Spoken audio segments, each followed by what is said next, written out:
Honourable members, shall we pray?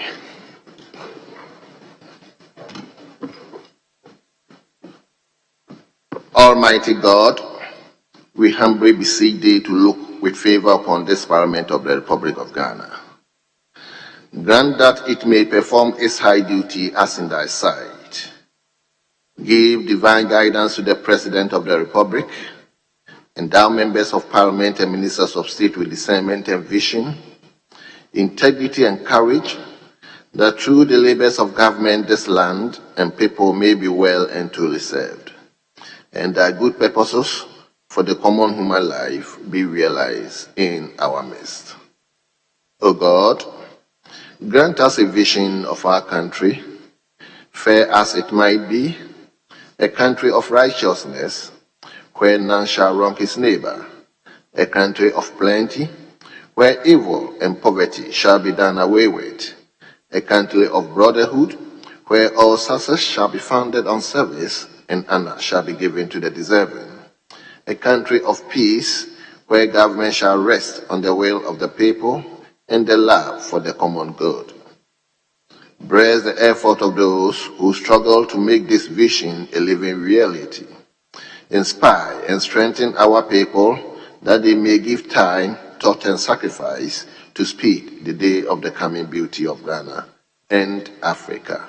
Amen.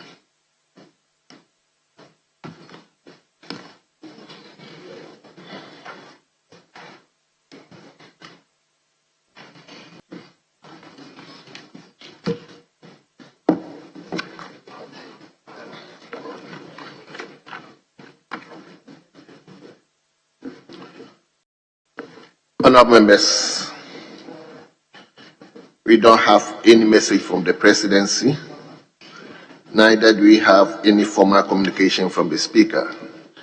We will therefore turn to item 4. Item 4 in today's order paper, that is correction of votes and proceedings and official reports. We will begin with votes and proceedings. We will start with page 1.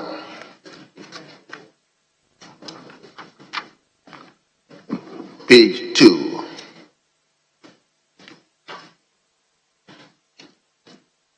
Page 3.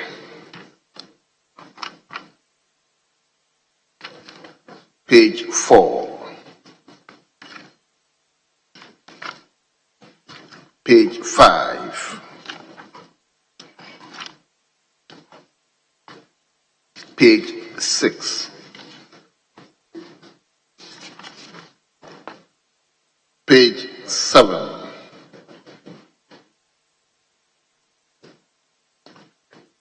Page 8.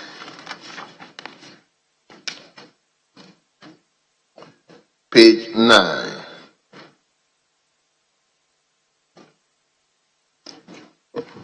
Page number 10.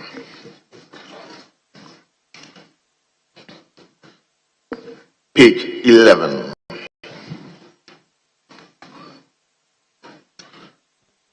Page 12. Yes, Honourable Member for Temali South. Speaker, page 11, consistent with practice. I see going into page 12, welcome remarks by the Speaker. Understandably, in the past and even as of yesterday, the Speaker's remarks was preceded by remarks by the leaders. And unless, of course, it's somewhere, it was preceded by the leaders' remarks. I have seen in the past a summary of the salient issues raised by the leaders, summarized for the purpose of the record. If that is how we want to do it so. But you cannot have instances where you report the Speaker and the leaders, and then in this instance you are reporting only the Speaker, and we haven't heard what the leaders have to say, Mr. Speaker. So I thought I should draw your attention to that. Thank you. Table, have you seen, is trying to, by way of standard of reporting. Okay, so take note of that. We turn to page 12.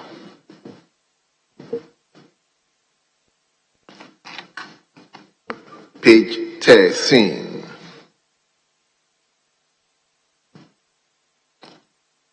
Page 14.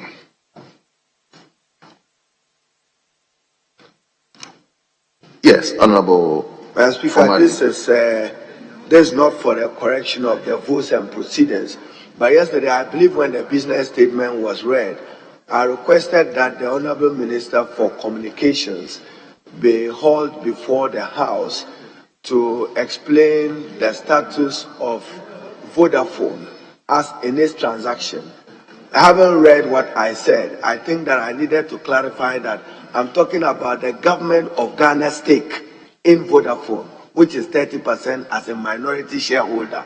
The majority shareholder is Vodafone UK, and therefore we need to know what has transpired in the transaction, which I stated that my information is that it's been sold on credit. I stand by that. That we need to know who is buying the 30% stake in Vodafone. How was the consent secured? Because the minority consent is in the name of the Republic of Ghana. And therefore the minister must come and explain to us what the status of Vodafone is vis-a-vis the sale. I used the word that the value of Vodafone at the time was $1 billion US. I do not know the value as of today. I do not know what the value of Ghana's 30% was. But I'm demanding explanation as to the transaction which took place within the requirement of Article 1815. I've heard the media quote me Article 185. I didn't say 185. I said 1815, so that it is construed as an international economic transaction. We need the minister to come and explain to us the status of it. And the telecom sector generally, Mr. Speaker, as I said yesterday, is withering away. So this is to clarify my position in the Hansard, not necessarily for the purpose of this. I thank you, Mr. Honorable Leader, former leader. So, Honorable Member for Tamale South, fine, that was a request. But if the request is not heeded to, why can't you put in an urgent question that will actually force the minister to come and respond to some of these issues? Yes. Mr. Speaker, the leader made a very important statement yesterday on Vodafone. And Honorable Member, we are. Yeah. My point is that, Mr. Speaker, it wouldn't take anything away from us if we ask our colleague, the Minister for Communication, he's even a member of this House.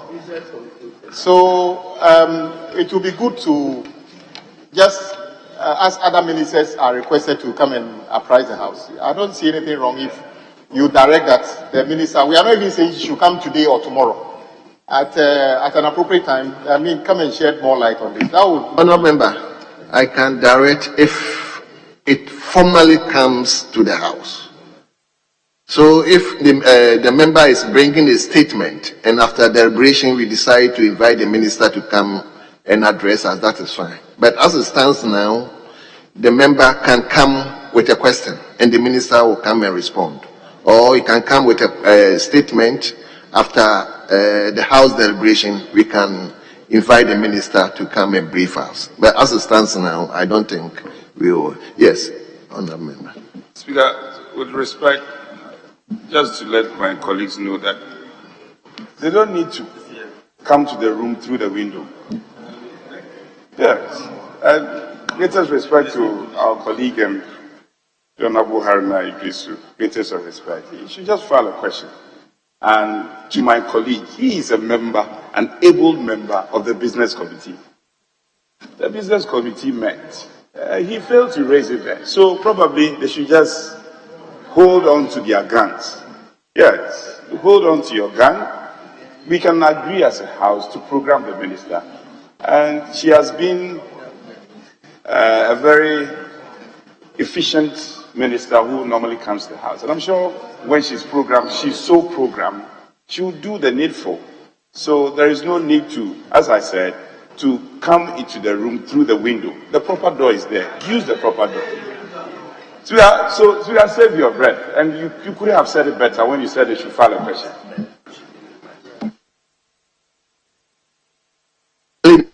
Speaker, I take his advice. when we do the business statement for next week, we shall appropriately request officially the minister to appear before the House. Thank you very much, Mr. Speaker. So let's turn to page 15. Mr. Speaker, sorry, I'll take you back to page 14. Number 9. The statement that was made by Honorable Okujeto Ablako on the Akosumbos village. I thought something very important should have been added. After his call for inquiries, the Minister of Energy, who was present, also rose up and assured his House that he will be coming with officials of the Volta River Authority. This, I think, is very important. It goes to the core of the statement that was made. And I think it has to be captured as part of that statement. And that's my view. Very well. Table.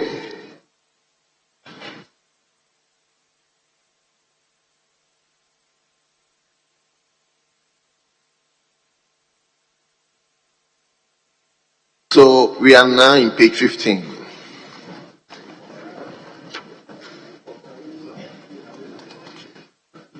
Yes, Honorable. May I speak up page 14, paragraph 9, statement.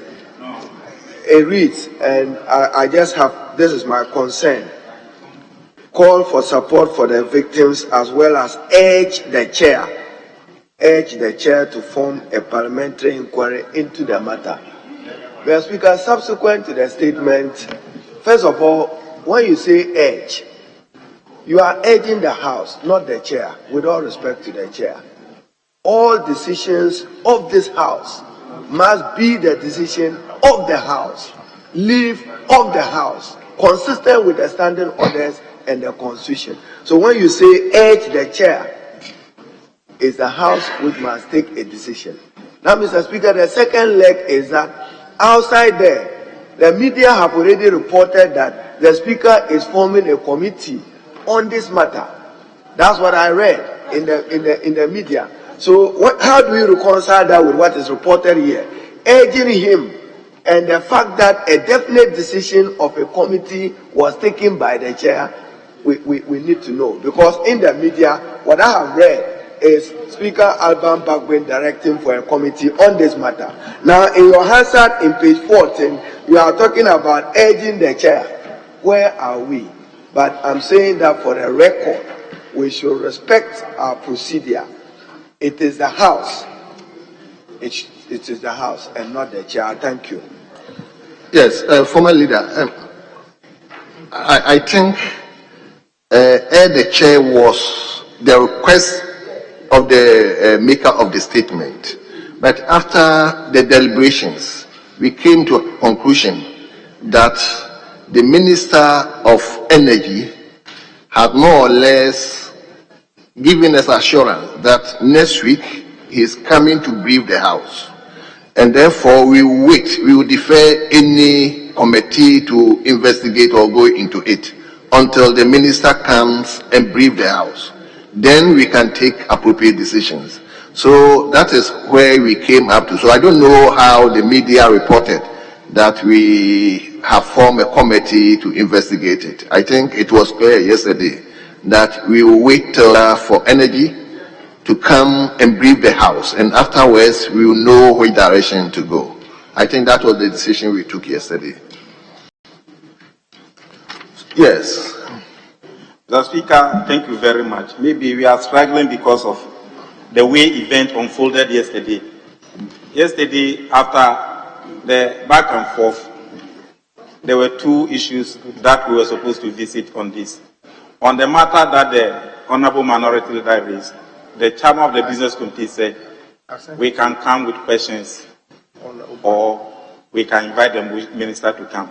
But on the spillage, after here, the leader of the House with his colleagues also organized a press conference where they said they will invite the VRA to come, and that the minister has said the VRA has more questions to answer than this. And you know the VRA doesn't have audience on the floor.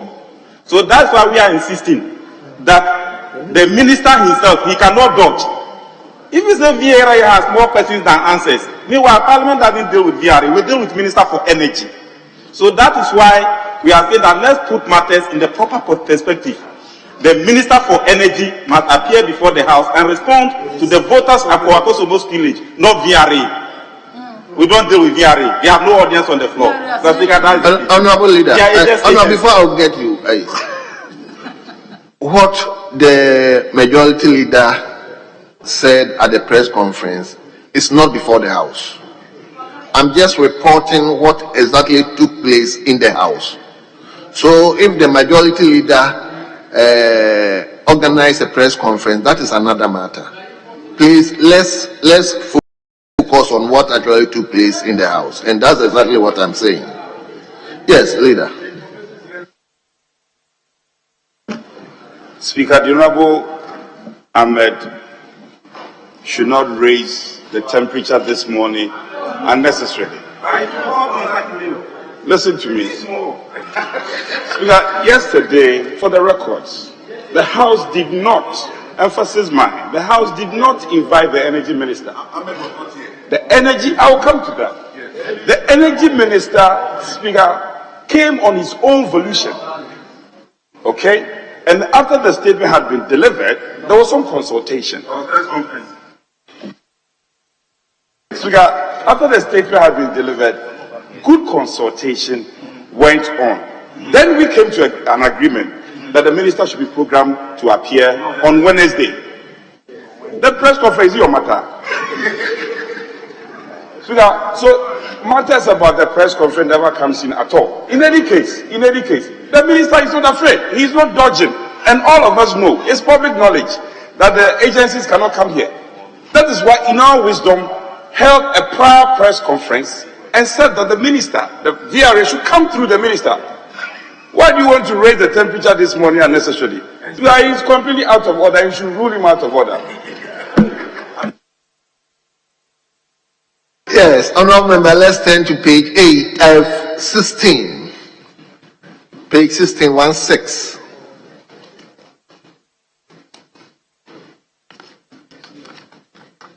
Page 17.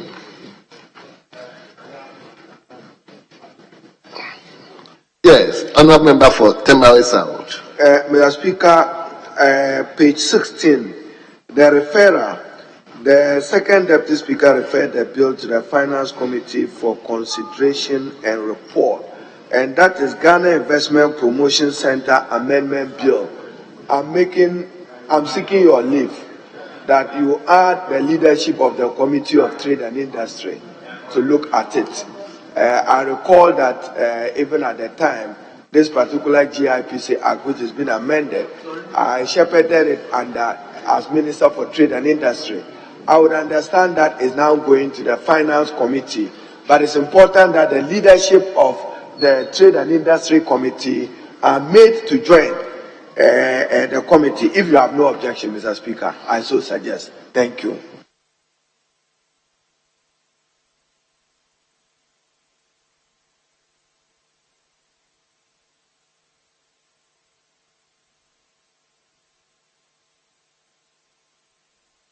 Yes, Honorable former leader, I think what we are doing now is correcting what took place yesterday. So adding and subtracting is another thing. We can come to that point, but at the moment, let's just address the issue at stake, which is correction of votes. Yes, Honorable. Speaker, on page 17, the second paragraph, the Honorable Majority Leader and Chairman, Mr. Osaichi Mensah-Bosu, presided over the Business Committee yesterday, but that's not a fact. Yesterday, the Business Committee was presided by the Majority Chief Whip. So if that can be corrected. Thank you, that's right. So table, kindly take note of that.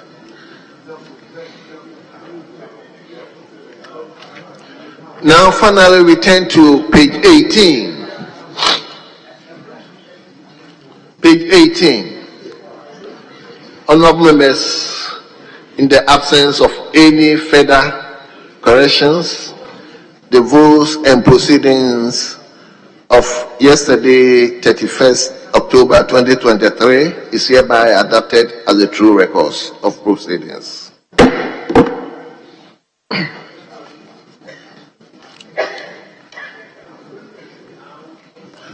Honourable members, I have in my hands the official report of 18th July 2023. 18th July 2023, official report.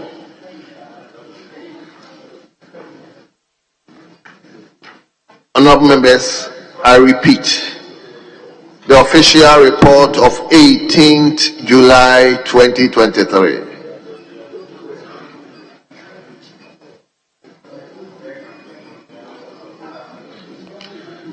Honourable members, in the absence of any corrections, the official report of 18 July 2023 is hereby adopted as the true record of proceedings.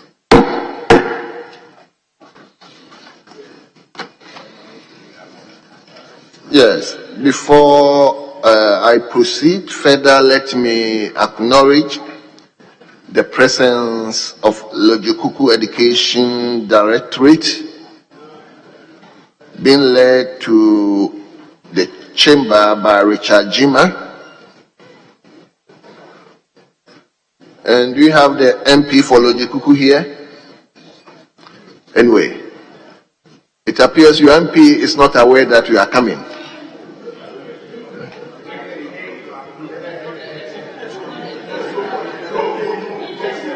Mr. Speaker, you are right. The MP for Lejikuku is in the committee meeting. Yes. Mr. Speaker, that was the permission he sought. Very well. So you are welcome. You may resume your seat. Again, we have Infancy Pim School all the way from Cape Coast, and they are being led by Kenneth Donko. So you are also acknowledged and you are welcome. Do you have the MP for Cape Coast here? This one will be Cape Coast North, eh?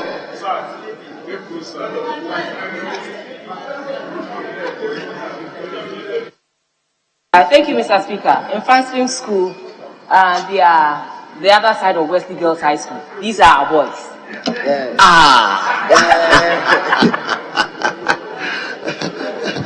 Okay, you may resume your seat. You are all welcome.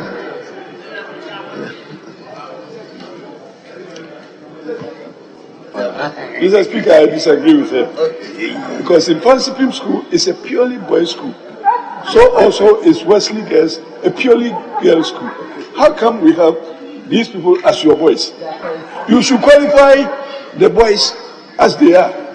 Because they cannot be members of Supreme School. Honorable Member Fasanchia Chim North, you are out of order.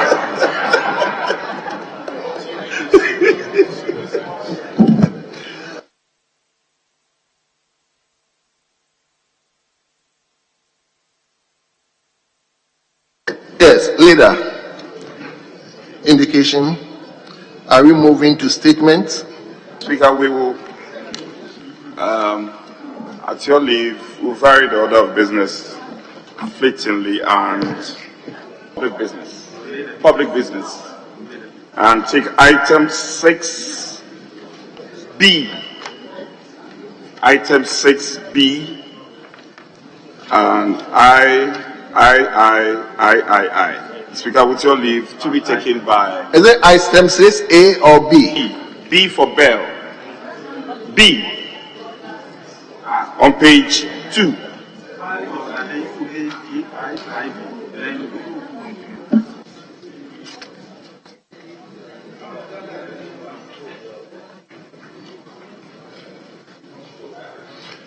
Very well.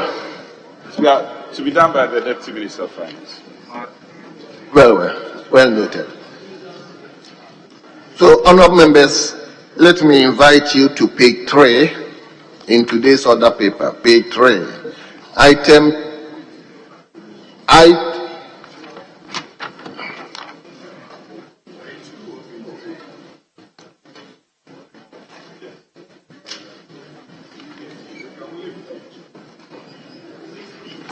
Yes, page 2. Page 2. Item listed 6B by the Minister of Finance. And the deputy will do as the honors. Report of the Bank of Ghana on the conduct of monetary policy, macroeconomic review and banking sector development for the period January to June 2023. Honourable members, the report has been duly presented. It is referred to the Finance Committee for consideration and report. We turn to 2BII.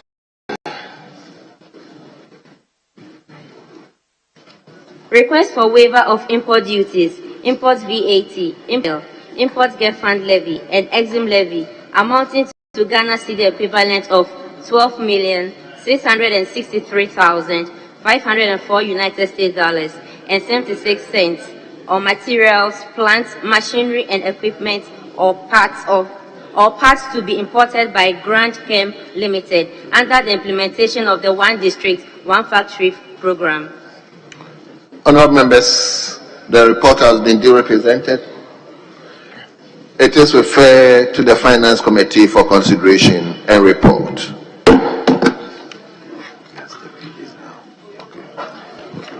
Very well.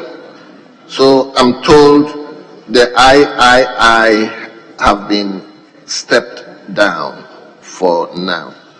So are we moving to 2A?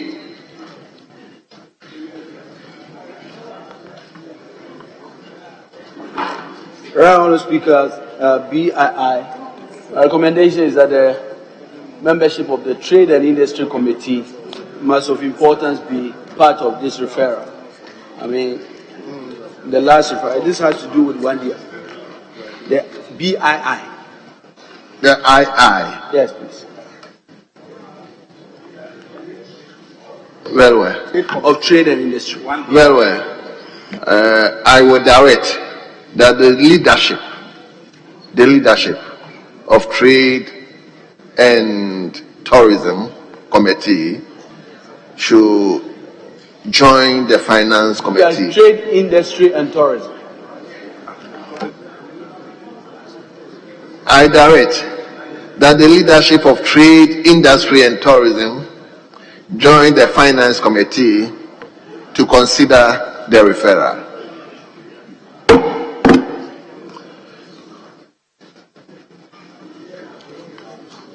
Yes, leader.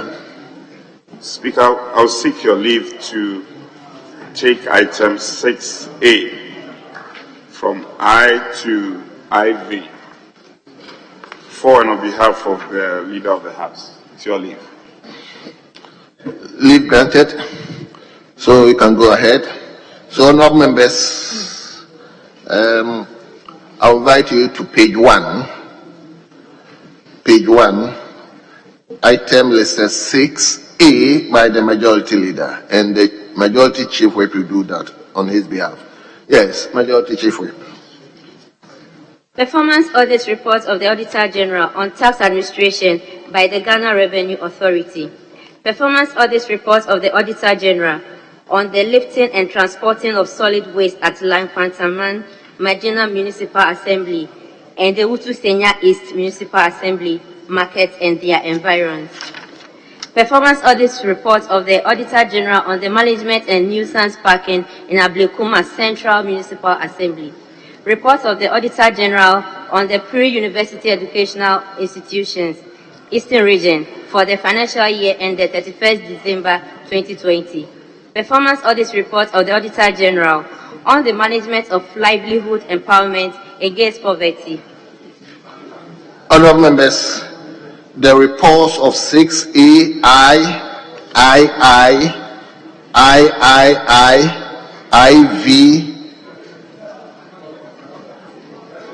and V have been duly presented. They are referred to the Public Accounts Committee for consideration and report.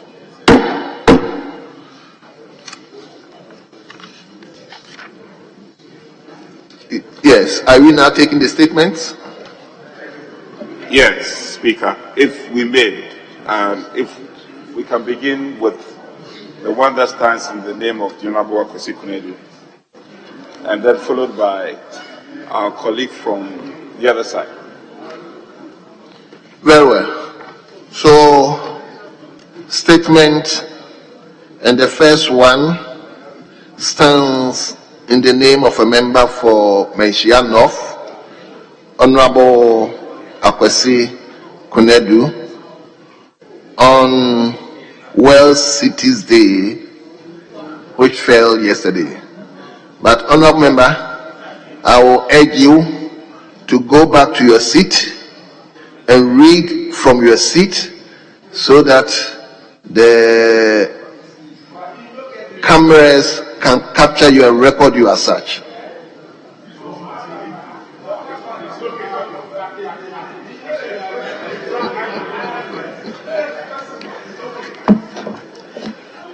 Thank you very much. Yes, Honorable, let's hear you. Thank you very much, Mr. Speaker. Right Honorable Speaker, I thank you for the opportunity to deliver a statement in this August House on the occasion of World Cities Day, which is celebrated annually on the 31st day of October. This day provides opportunity Honorable, to... hold on. Did you make copies of the statements available? Yes. Mr. Speaker, yes. Yesterday, the statement was to be delivered yesterday, so I made copies available. Honorable members, I think we have said this over and over again. The statements are always made for the House and the entire nation.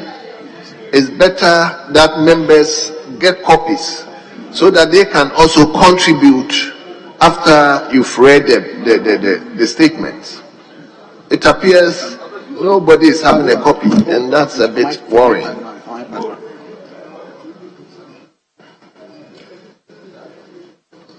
The Chief Whip was insisting that we don't even raise this issue. But this is important. This is a first-time member. He has to know that if we want to make meaningful contribution to this statement, we must have copies. It's important. And you must encourage him to do that and advise him and guide him well. Honorable members, this is not just in respect of this particular statement. It's something we've said it over and over again. In fact, when we came here in the first 7th Parliament, Honorable Anodompre was sitting here. He used to make statements, and any time he's making statements, he makes sure that he himself distributes copies of the statements so that members can see exactly what he's reading and do meaningful contributions. So this is not only just in respect of our brother Menchia North, but please, let's make it a point. If you are coming to make a statement, let's make sure that you come with a lot of copies so that members can have the copies to read along with you and make meaningful contributions. So, Honorable, you may read. That's it. Thank you, Mr. Speaker. Right Honorable Speaker, I thank you for the opportunity to deliver this statement in this August House on the occasion of World Cities Day, which is celebrated annually on the 31st day of October. This day provides an opportunity to stimulate the interest of international and local communities in burgeoning urbanization processes and its related challenges. This year focuses on the theme, Financing Sustainable Future for All, to explore ways to unleash game-changing investment in urban planning. Mr. Speaker, generating the required investment for urban future requires that we take the right boxes by creating innovative and transformative policies backed by actions to provide the fertile grounds to unleash the investment we all desire. The world today is changing fast than ever anticipated, and thus cities have also transformed to meet the ever-growing change of the world. Artificial intelligence, smart housing, and smart cities remain the fulcrum driving big investment worldwide. Africa and Ghana cannot and should not be left behind. Right Honorable Speaker, with your leave, I would like to turn to Ghana's digitalization agenda, that is, agenda to promote smart growth of cities, as I show is the key to unlocking investment in our cities. With your indulgence, then I would like to quote from Onokomi Okomi. We live in the age of city, The city is everything to us. It consumes us, and for that reason we glorify it. Mr. Speaker, cities are physical manifestations of big forces at play: economic forces, cultural forces, social forces, and until recently, technological forces. Okomi was right. After all, everyone dreams in living in the city. Cities today represent wealth, good life, high social standing, improved medical care, quality education, and the like. It is therefore justifiable for many to seek greener pastures in greener big towns, serving as haven for escaping chronic poverty. Indeed, statistics on the world urbanization trend aren't far from the truth. Empirically, it is estimated that over 54% of the global population resides in urban areas, representing a whopping 3.9 billion people, a figure which is projected to reach somewhat 66% in 2050. Thus, the relevance of the city today cannot be overemphasized. Nonetheless, Mr. Speaker, for some, the city depicts desperation, hopelessness, cruelty, and violence, yet an awesome sight to behold. This is summed up by Chris Abani as he let his mind drift as he stared at the city, half slum, half paradise. How can a place so ugly and violent, yet beautiful at the same time? As Chris rightly observed, contemporary cities have checkered experience, half slum, half paradise. Perhaps Vanessa Watson was right. The planned city sweeps the poor away. Planning serves to promote a social and spatial exclusion between the haves and the have-nots, the bourgeoisie and the proletariat. Yet, the mass exodus of people to the cities isn't showing any sign of slowing down, at least not in the foreseeable future. Mr. Speaker, one could argue that many cities, particularly in the global south, are increasingly being burdened with the influx of people. Owing to limited opportunities, supporting infrastructure and services, Africa's urbanization can spare more doom and chaos if the status quo remains unchanged.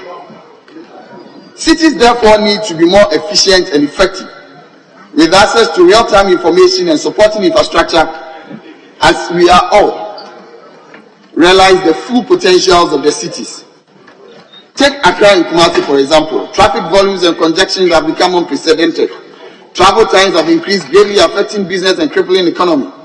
Of course, successive governments continue to construct new roads, expand existing ones, and in some cases, overhead bridges are being constructed. Yet, there is no significant improvement. Smart cities hold the key to optimizing the potentials of the urban area. A smart city, by definition, is a technologically modern area employing different electronic systems to collect real-time data.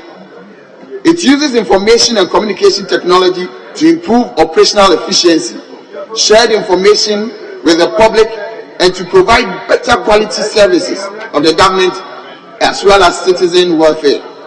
A central idea of smart city is to optimize city functions and economic growth, whilst simultaneously improving the quality of life of the people through smart electronic devices. Smart cities, that is the Internet of Things, could provide real-time data on city functions and virtual platforms for engaging and getting things done. For this to happen, one of the major pillars is to improve infrastructure based around technology and generally shift from the status quo to a digital world. Digitalization is therefore critical in achieving a smart city, i.e. Accra and Kumasi in specific. Mr. Speaker, over the past 6 years and more, His Excellency the Vice President, Alhaji Dr. Mahmoud Bawumia, began a campaign of digitalization of the Ghanaian economy. He believed, and rightly so, that through the famous ECOWAS identity card, that is the Ghana card, and a centralized database linking individual social security number, SIM cards, bank accounts, and tax identification numbers, provide a huge opportunity to accelerate the smart city concept. This initiative is expected to improve access to mobile internet and broadband services for over 6 million Ghanaians, particularly those in rural areas where internet connectivity remains a challenge. This opens the floodgate for public and private sector investment and foster private and public sector participation and partnership as a chunk of this work to create and maintain a data-driven environment falls squarely on both sectors. Undoubtedly, Mr. Speaker, this will promote digital inclusion. Already, the evidence from Ghana's digital sector points to a promising start, with the sector recording an average annual growth of 19% between the year 2014 and 2020. Smart city in Ghana is gradually becoming a reality, although one could argue that more needs to be done. Remarkably, smart surveillance cameras, a tenant for modern city concept, is being felt in Ghana's major cities.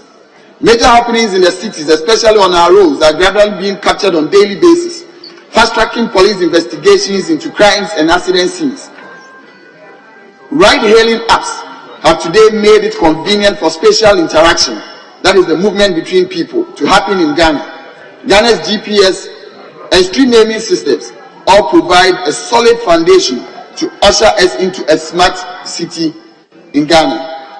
Mr. Speaker, Ghana's digitalization project towards creating smart cities will make for more efficient data-driven decision-making for individuals and inform public policy.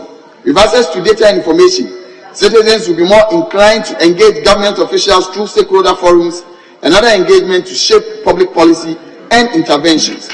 Leveraging on information and technology, Mr. Speaker, gunshot detectors and street cameras. This will put law enforcement at a step ahead and improve response time to crime scenes. Moreover, through improved technology and the emergence of digital economy, enough revenue will be mobilized as many will be driven and drove into the tax net to finance public investment. Right, Honorable Speaker, in all these, members of parliament have a role to play in our respective constituencies. Members of parliament should liaise with their MMDCs and urban planners to incorporate technological infrastructure in their district development plans with adequate resource assignment. This will be geared towards expanding mobile internet and broadband service connectivity in the district. Moving forward, local authorities should engage telecommunication service providers through private and public partnership to invest in the sector. Members of Parliament should therefore advocate strongly for the adoption and improved technology in administrative processes by the various MMDAs, in revenue mobilization for the payment of fees, fines, permit application and property rate. This does not only make payment convenient and reliable, but also ensure transparency and accountability, as well as in generating the needed investment to finance and sustain urban future for all. Once again, Mr. Speaker, I'm grateful for the opportunity to deliver this statement in this August House. Thank you. Thank you very much. Yes, let me give the floor to Honorable Member for Boko Central, Honorable Ayarega. Thank you very much, Mr. Speaker.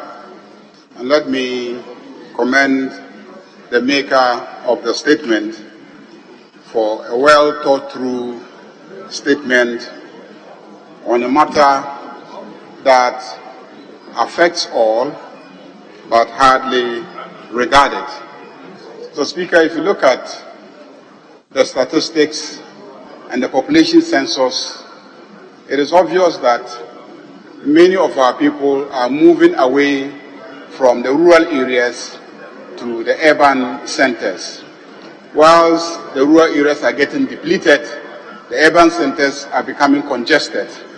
And this raises a very critical question of urbanization and what we are doing about urbanization.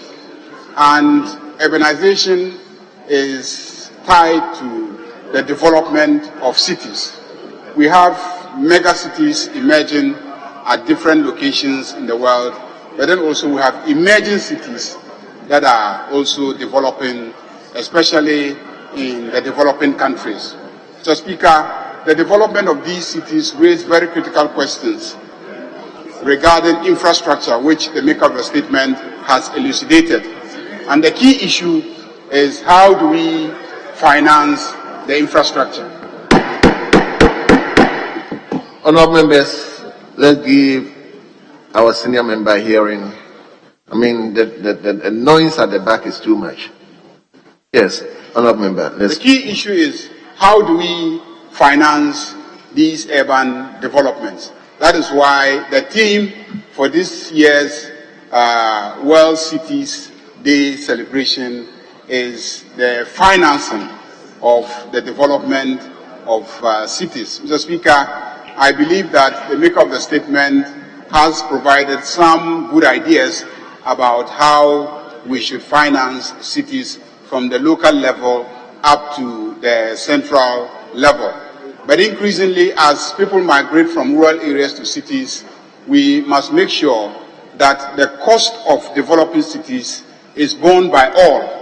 And that is why we must structure our cities in such a way that those who live in it, pay for it, whilst we spread national resources evenly across the country. Even though huge populations move into the cities, we must not share national resources in such a way as to encourage the migration to the cities and discourage people staying in the rural parts of the country. But that is what you see. You see that so much money is going into the construction of road infrastructure in the cities. So much money is going into construction of water supply facilities in the cities.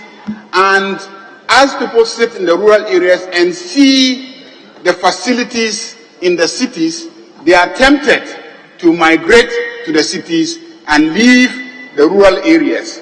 And when they come to the cities, they come with all sorts of social and economic problems being created for city managers.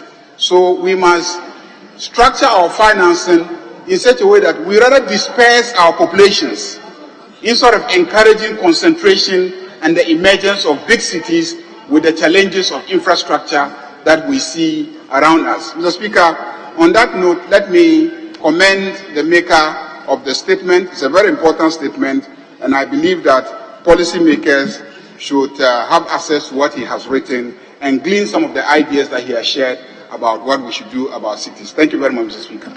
Thank you very much. Let me give the floor to Honourable Member for Manson Kwanta. Honourable Price, I'll come to you, but let him. Yes, Manson Kwanta. Thank you, Mr. Speaker, for this opportunity to contribute to the well-nurtured statement made by my colleague Akosi Konedo. Indeed, you have to celebrate the World City Day. It deserves for celebration. City connotes the idea of enormity. That means that when you're talking about city, then our environment should look at it to be an enormity of hygienic environment where the cities should be out of chaos and anything that defies our integrity and well-being. Mr. Speaker, when you talk of city, then you look at construction. Our buildings today are being done laterally, that is horizontally, instead of being vertical. When city is connoting that it should be enormity, it's not necessary that you have to use greater space of land to build our cities. We have to look at how you can construct vertically, ensure that all our environment in terms of our water bodies and other natural resources are well catered for. Cities demand efficiency and effective utilization of resources. On that note, when we are today celebrating the World City Day, then it connotes an idea that all professionalism should be efficiently, effectively, and excellently conducted, which means that it doesn't mean that you have to be in the cities alone. There should be a network in such a way that professionalism should connote that wherever you are, you can contribute efficiently towards national development. When we talk of cities, it's also looking at technology. Today, technology is covering every aspect of life. On that basis, we shall not limit ourselves to only the big cities, but we can also connect to our small and big cities or towns as well through technology to get them involved to ensure that our environment, what we eat, what we wear, where we reside, is such that it depicts human dignity for all of us. Mr. Speaker, when we talk of technology, very soon, with AI, coding is going to be the order of the day, whereby the press of the button and use of code, everybody is connected. In that way, the technology should knit the cities and then the small towns together to ensure that we are effectively using our resources to avoid waste and make sure that people will not just travel to cities to have some form of economic activity or economic space to make life. But through the city development, through technology, we can connect our small towns and small villages into the novelty of a city dwelling place and ensure that everybody is having a benefit. Mr. City, Mr. Speaker, when we're talking about city, then the idea of power is also coming into force because energy is going to be used enormously. Because when you talk of city, you are looking at the gargantuan of economic activities. So our power and energy source should also be considered. Today, we are talking about hydro, but nuclear power is now the order of the day. We have to make sure that we are developing our energy source through the nuclear system to make sure that we can power our technology efficiently and effectively to the extent that our professionalism excellency is also at bear. Mr. Speaker, we cannot talk about city without looking at security. When they come into force of city and then the technology, then it means that every human being should feel secure in whatever he says himself. So on that note, if you are talking about city today and ensuring security, we should also make sure that the network we are developing should cover other cities, other small towns and villages to ensure that we also have security. Mr. Speaker, to conclude, I want to stress the point that in all these things, we need proper financing. We have to ensure that our tax system or activity are properly conducted to ensure that we limit waste, ensure efficiency to prepare our country as a well-netted environment, not only looking at the big cities, but netted in the way that we should have everybody captured in the system to enjoy the benefits of city dwelling. Thank you, Mr. Speaker, for this opportunity. Thank you very much. Leader, I'll come to you then. Let me go to Empraeso. Thank you very much, Mr. Speaker, for the opportunity to contribute to this statement ably submitted by my colleague, Honorable Akwesi Kunedu, Member of Parliament for the good people of Manhyia North. Mr. Speaker, the statement highlights initiatives by the government to promote what they call smart cities. Mr. Speaker, today if you go to India, the Indian government is investing heavily in promoting smart cities. And Mr. Speaker, for a city to be tagged as smart, it basically borders on improving on IT infrastructure. So the statement talks about digitalization, commending Dr. Baumia's efforts at promoting digitalization in every sphere of society. Mr. Speaker, today, a typical Ghanaian would not join queues at the NHIA office to want to renew its membership. All it needs to do is to type a short code and renew its membership. This is contributing to the smart cities idea of government. Today, the Ghana card that we all thought was just going to be used as an identification card is now being used in virtually every sphere of society in our country. Mr. Speaker, what we need to do, as a people, is to ensure that we digitalize virtually every aspect of our economy. Mr. Speaker, when you are in the United States and you are approaching a toll booth, you do not see persons standing at a toll booth. Today in Ghana, we are no longer taking tolls. But if in the wisdom of government, they would want to reintroduce toll booths, I am suggesting that we digitalize the entire process, where number plates would have chips that can attract, that we can have machines to read chips and all of that, so that this huge traffic we usually see and the human interface that happens at the traffic, sometimes causing accidents, will no longer be there. Today, every district, every constituency in Ghana has seen some improvement in security in terms of IT. We have CCTV cameras springing up across every society in our country. And it's a wonderful idea, and the National Security Unit needs to be commended. What we need is to encourage more private-public partnership in this sphere. We need to encourage a lot of people to invest in providing IT infrastructure to our good people. Today, most of the telecommunication companies in our country, Mr. Speaker, have moved on to what they call the eSIM.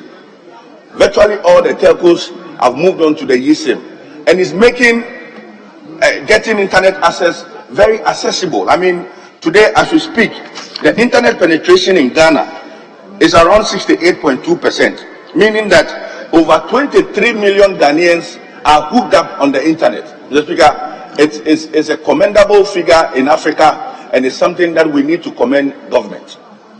Smart cities is a way forward today. Communities are being improved. Infrastructural developments in terms of ICT infrastructure is being improved. And I think it's important that we do that. Mr. Speaker, bringing my submission to a close, I have always maintained that one of the institutions that has the best internet access is Parliament. And Mr. Speaker, the way we do our business in Parliament and everything, I think that we need to hook up on the smart city ideas and begin to do away with other papers being printed on for honorable members and everything. Everything has to be electronic. People should be sent emails, and I think once we do that, it helps to improve on how we do business in the House. Thank you, Mr. Speaker, for the opportunity to contribute to this great statement by my honorable colleague. Thank you very much.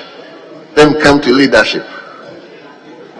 Thank you, Mr. Speaker. Mr. Speaker, let me thank the maker of the statement, the Honorable Akwesi Konedu, for this very important statement commemorating World Cities Day. Mr. Speaker, he started off by the real importance of this statement and talked about how 54% of the world's population live in cities. And the challenge, Mr. Speaker, I think clearly that is really the core of the state. How do we address all the challenges in cities, especially in African cities? And what are the new strategies that are being adopted by countries that have achieved smart cities in this world? Mr. Speaker, the issues are many.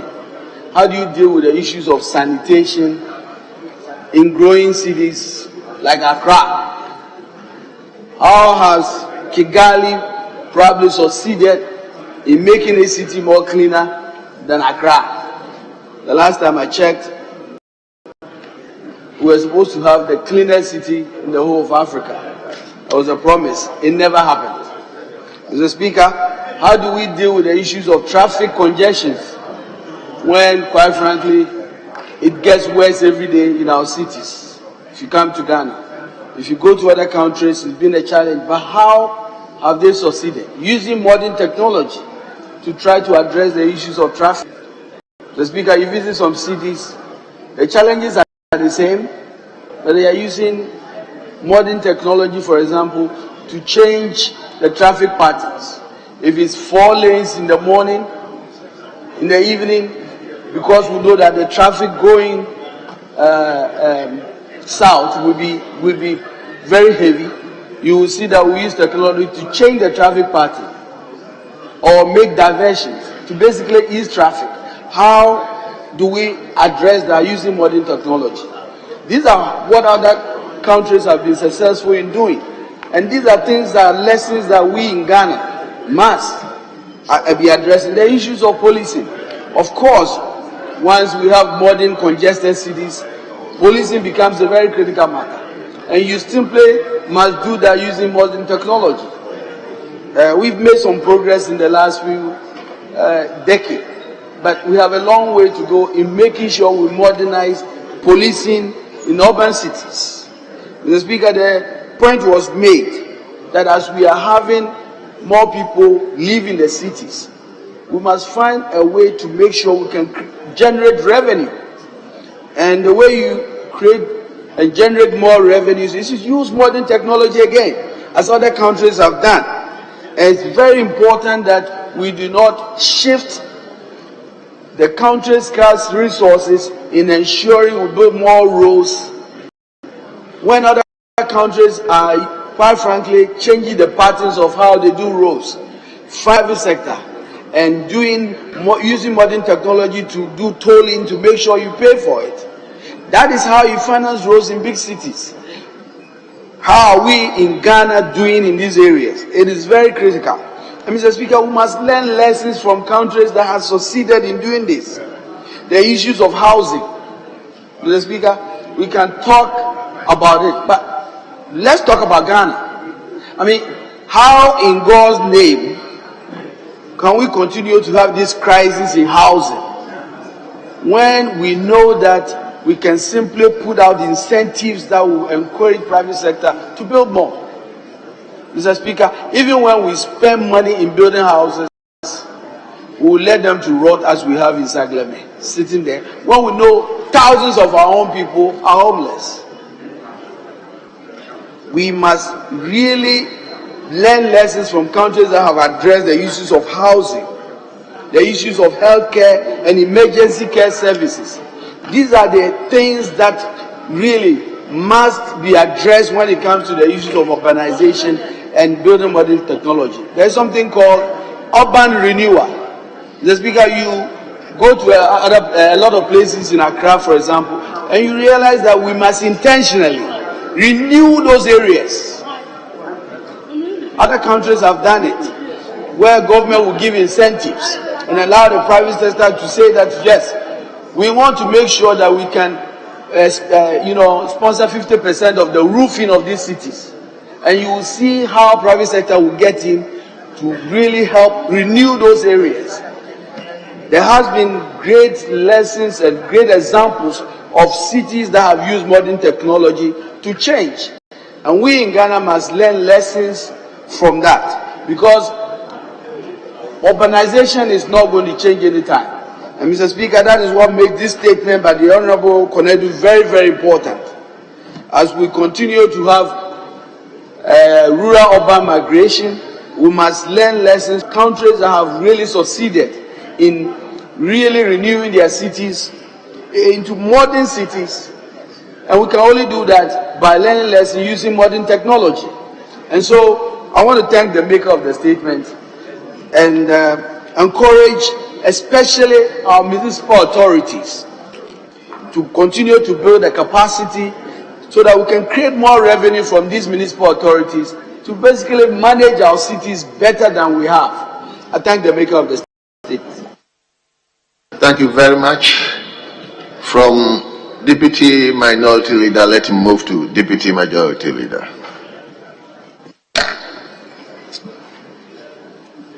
Mr. Speaker, I thank you for the opportunity, and let me also commend our colleague, the MP for Menchia North, for bringing this important matter to this floor.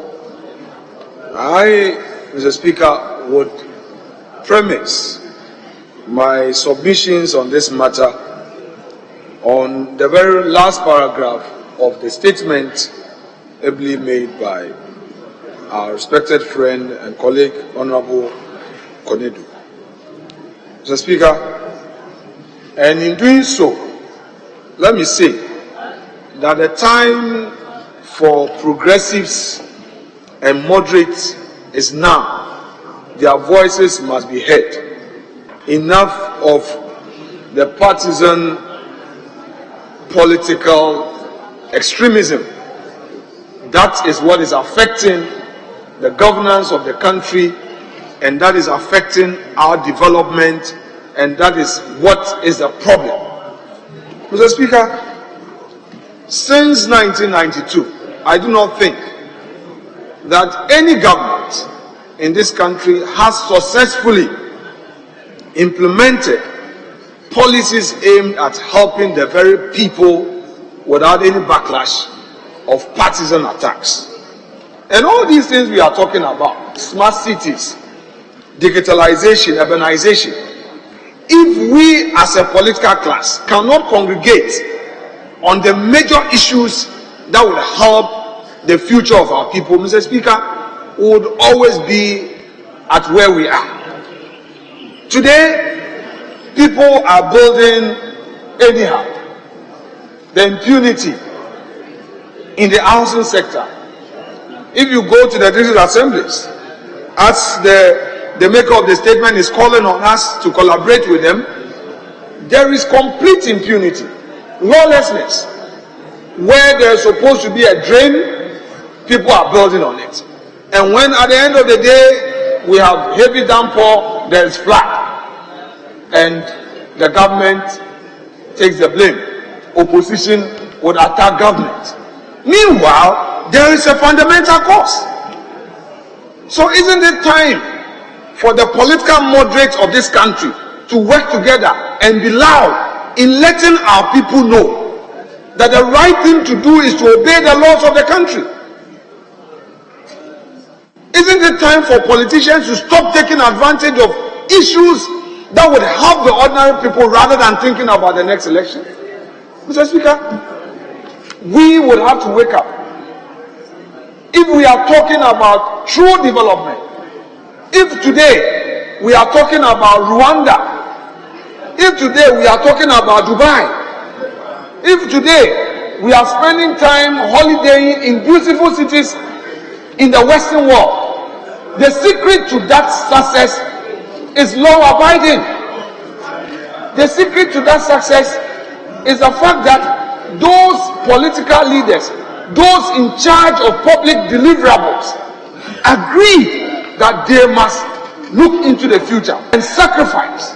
Mr. Speaker, I don't think as a country we are doing enough. So this invitation by our colleague to this house for us to work and ensure that we really develop our country, develop our inner cities, develop our cities, Mr. Speaker, it's a right course.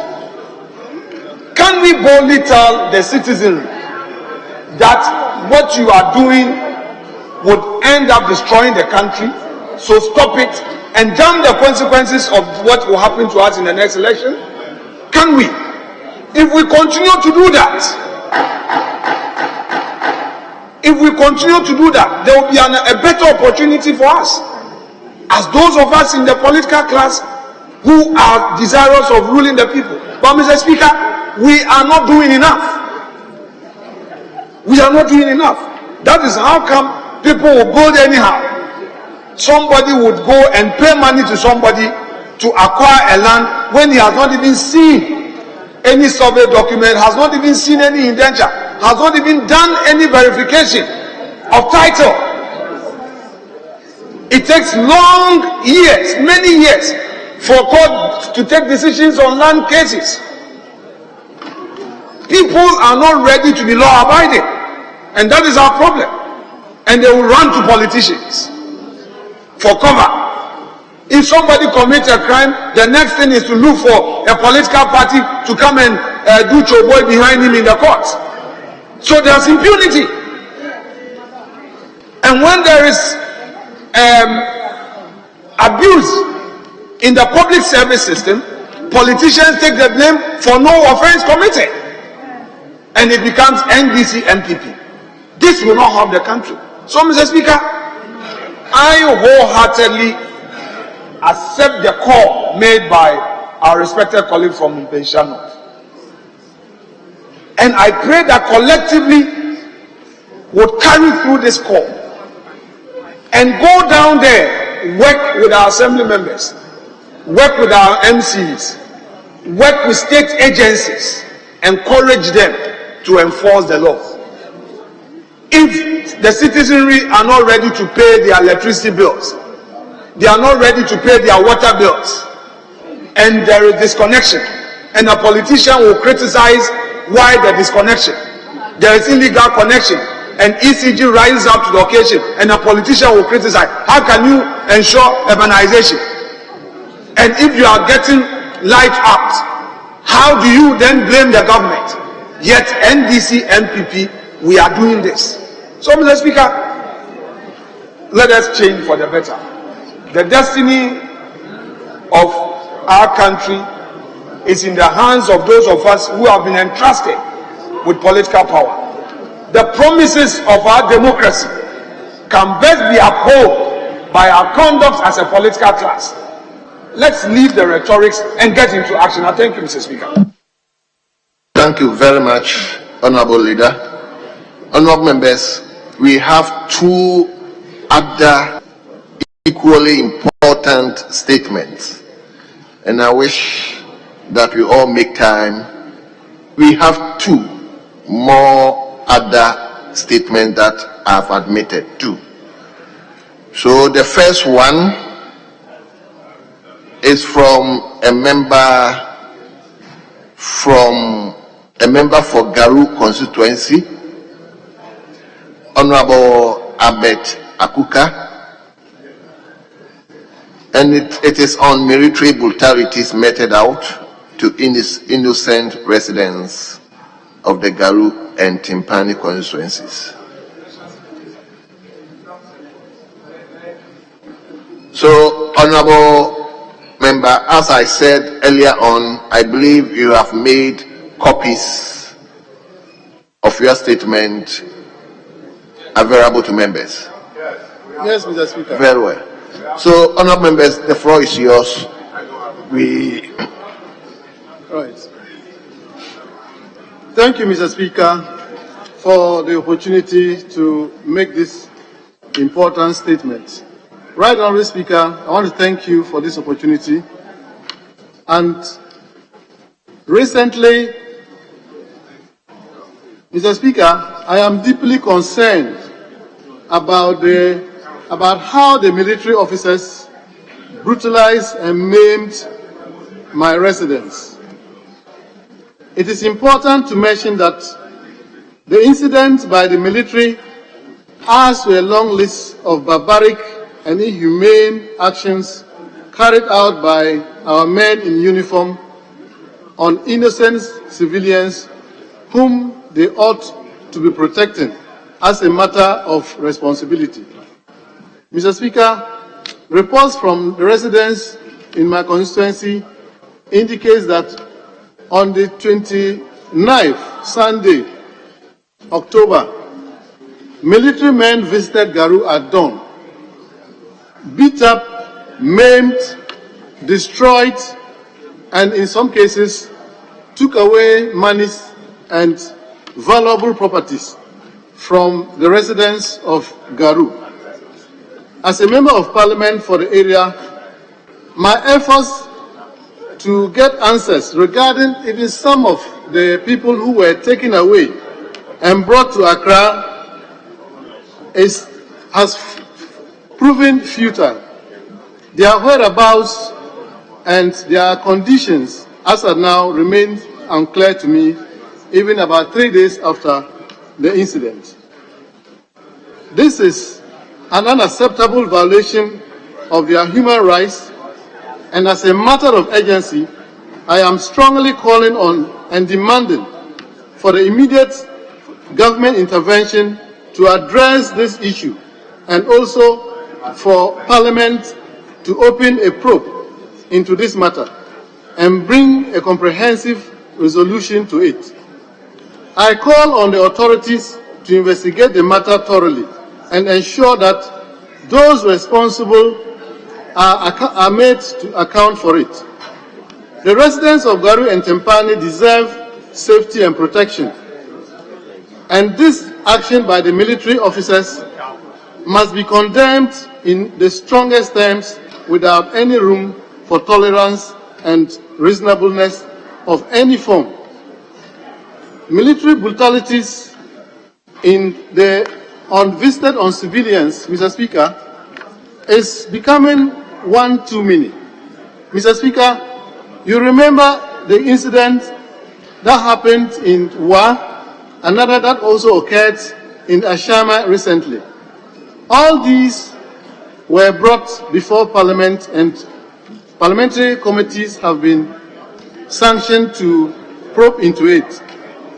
Reports have been laid, and we are yet to get any response or any officers being brought to book. Mr. Speaker, the military seems to be emboldened by the fact that they act on these things and get away with it or without punishment. It is clear that if we don't take care and handle these military officers or bring some punishment upon them for some of the actions they take, they are going to continue, and Ghanaians will be the sufferers at large. Right Honourable Speaker, the brutalities in Garu and Tempani must be the last on the people of Ghana. This type of actions by the military will not encourage our democracy to survive. The military, who have sworn to protect Ghanaians and the Constitution, the fidelity of the Constitution, must be the last people to be seen in this. Intelligence failure by the national security should not be swapped with visiting brutalities on innocent civilians on my constituency. Mr. Speaker, it is alleged that this action is a follow-up on an incident that happened on the 24th of October. And this, according to the National Security Report, says that the youth of Garu attacked a national security vehicle in Garu. Mr. Speaker, this is wholly untrue because the youth did not attack the vehicle. The youth saw the vehicle and then escorted it to the police station. The youth, there was a crowd gathered at the scene, and then in the process, we were told some gunshots occurred. Mr. Speaker, let me put it on record that the incident is not linked, and I want to urge the national security to come again with their reason. Mr. Speaker, I urge residents of Garu and Tempani to remain calm and peaceful in these excruciatingly painful moments while the respective institutions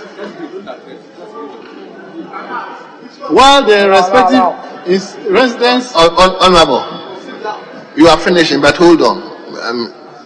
Yes, leader. Mr. Speaker, I just spoke about matters of governance and how we should all help the system. Mr. Speaker, my colleague was making a very beautiful statement. However, Mr. Speaker, a statement he made seriously breached the orders under which he came. And I want to take advantage of the opportunity given me to address that so that we correct the records once and for all. Mr. Speaker, the order under which he came clearly requires of him not to introduce debates in statements of such nature.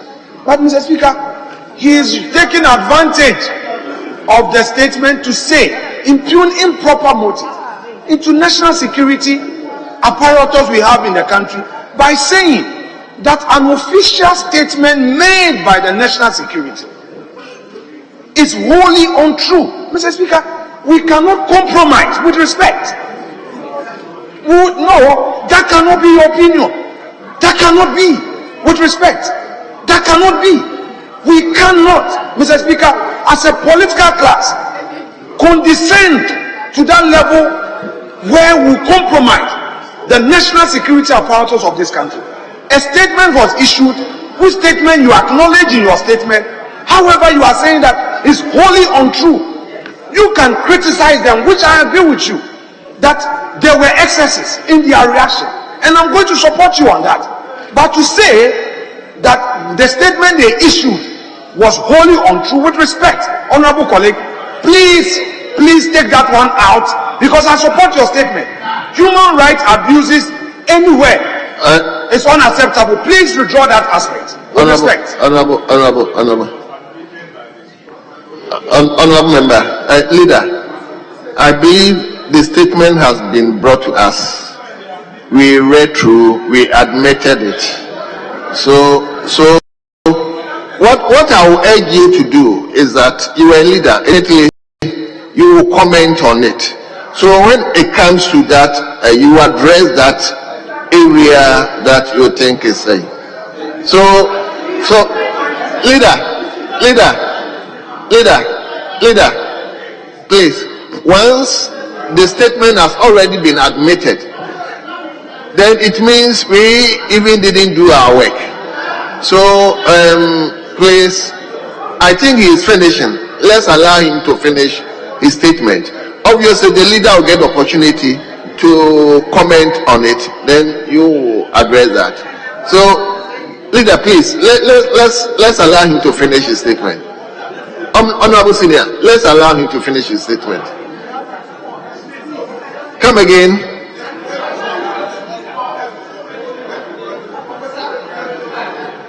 Honorable member, I've already addressed the issue. What I'm saying is, once I admitted the question, the statement, it means I read through and I thought it was right. So if there's any issue, once it's come to his turn, he will have to address or point those things out. So, honorable member for Garu, please finish it up and let's conclude. Yeah, thank you, Mr. Speaker, for the opportunity. I thank you for the comments. But, Mr. Speaker, I want to urge the residents of Garu and Tempani to remain calm while our demands and our appeals on government to probe and investigate on this matter goes on, because we believe that our appeal to Parliament to probe and then to government to investigate on this matter will yield some results. And Mr. Speaker, to end, if Ghana as a democracy is to be taken serious in the global space, these types of archaic and unwarranted actions by our men in uniform cannot and must not be countenanced. Mr. Speaker, I want to thank you for the opportunity to make the statement. Thank you.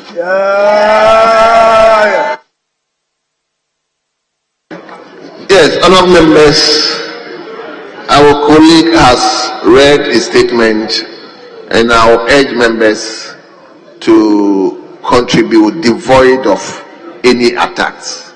Let's exhibit seriousness that we represent the nation, not issues that will bring controversies.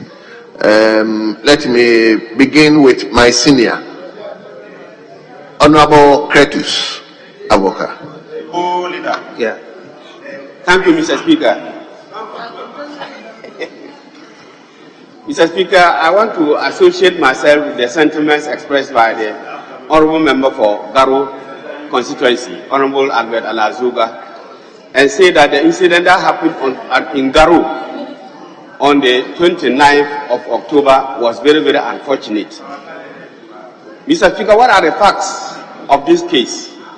Let's inform this August House briefly about the facts so that they can appreciate the events. It is recorded that on the 24th of October, the citizens of Garu saw a strange car in the town, and guided by the national security demand that see something, say something. When they saw the vehicle straying around, they decided to go approach the vehicle.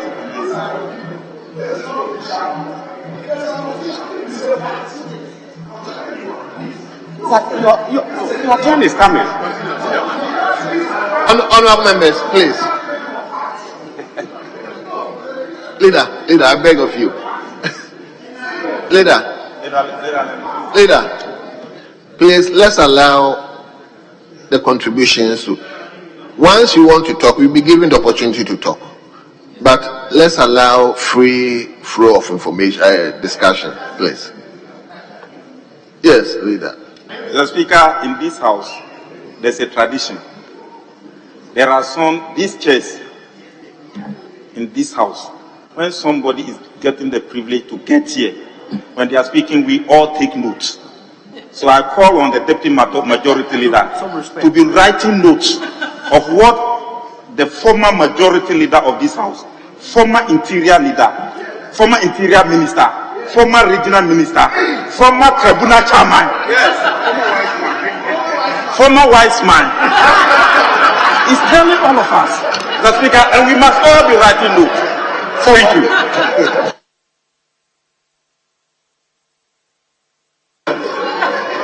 Mr. Speaker, I Yes, yes, honorable former. Let's hear it.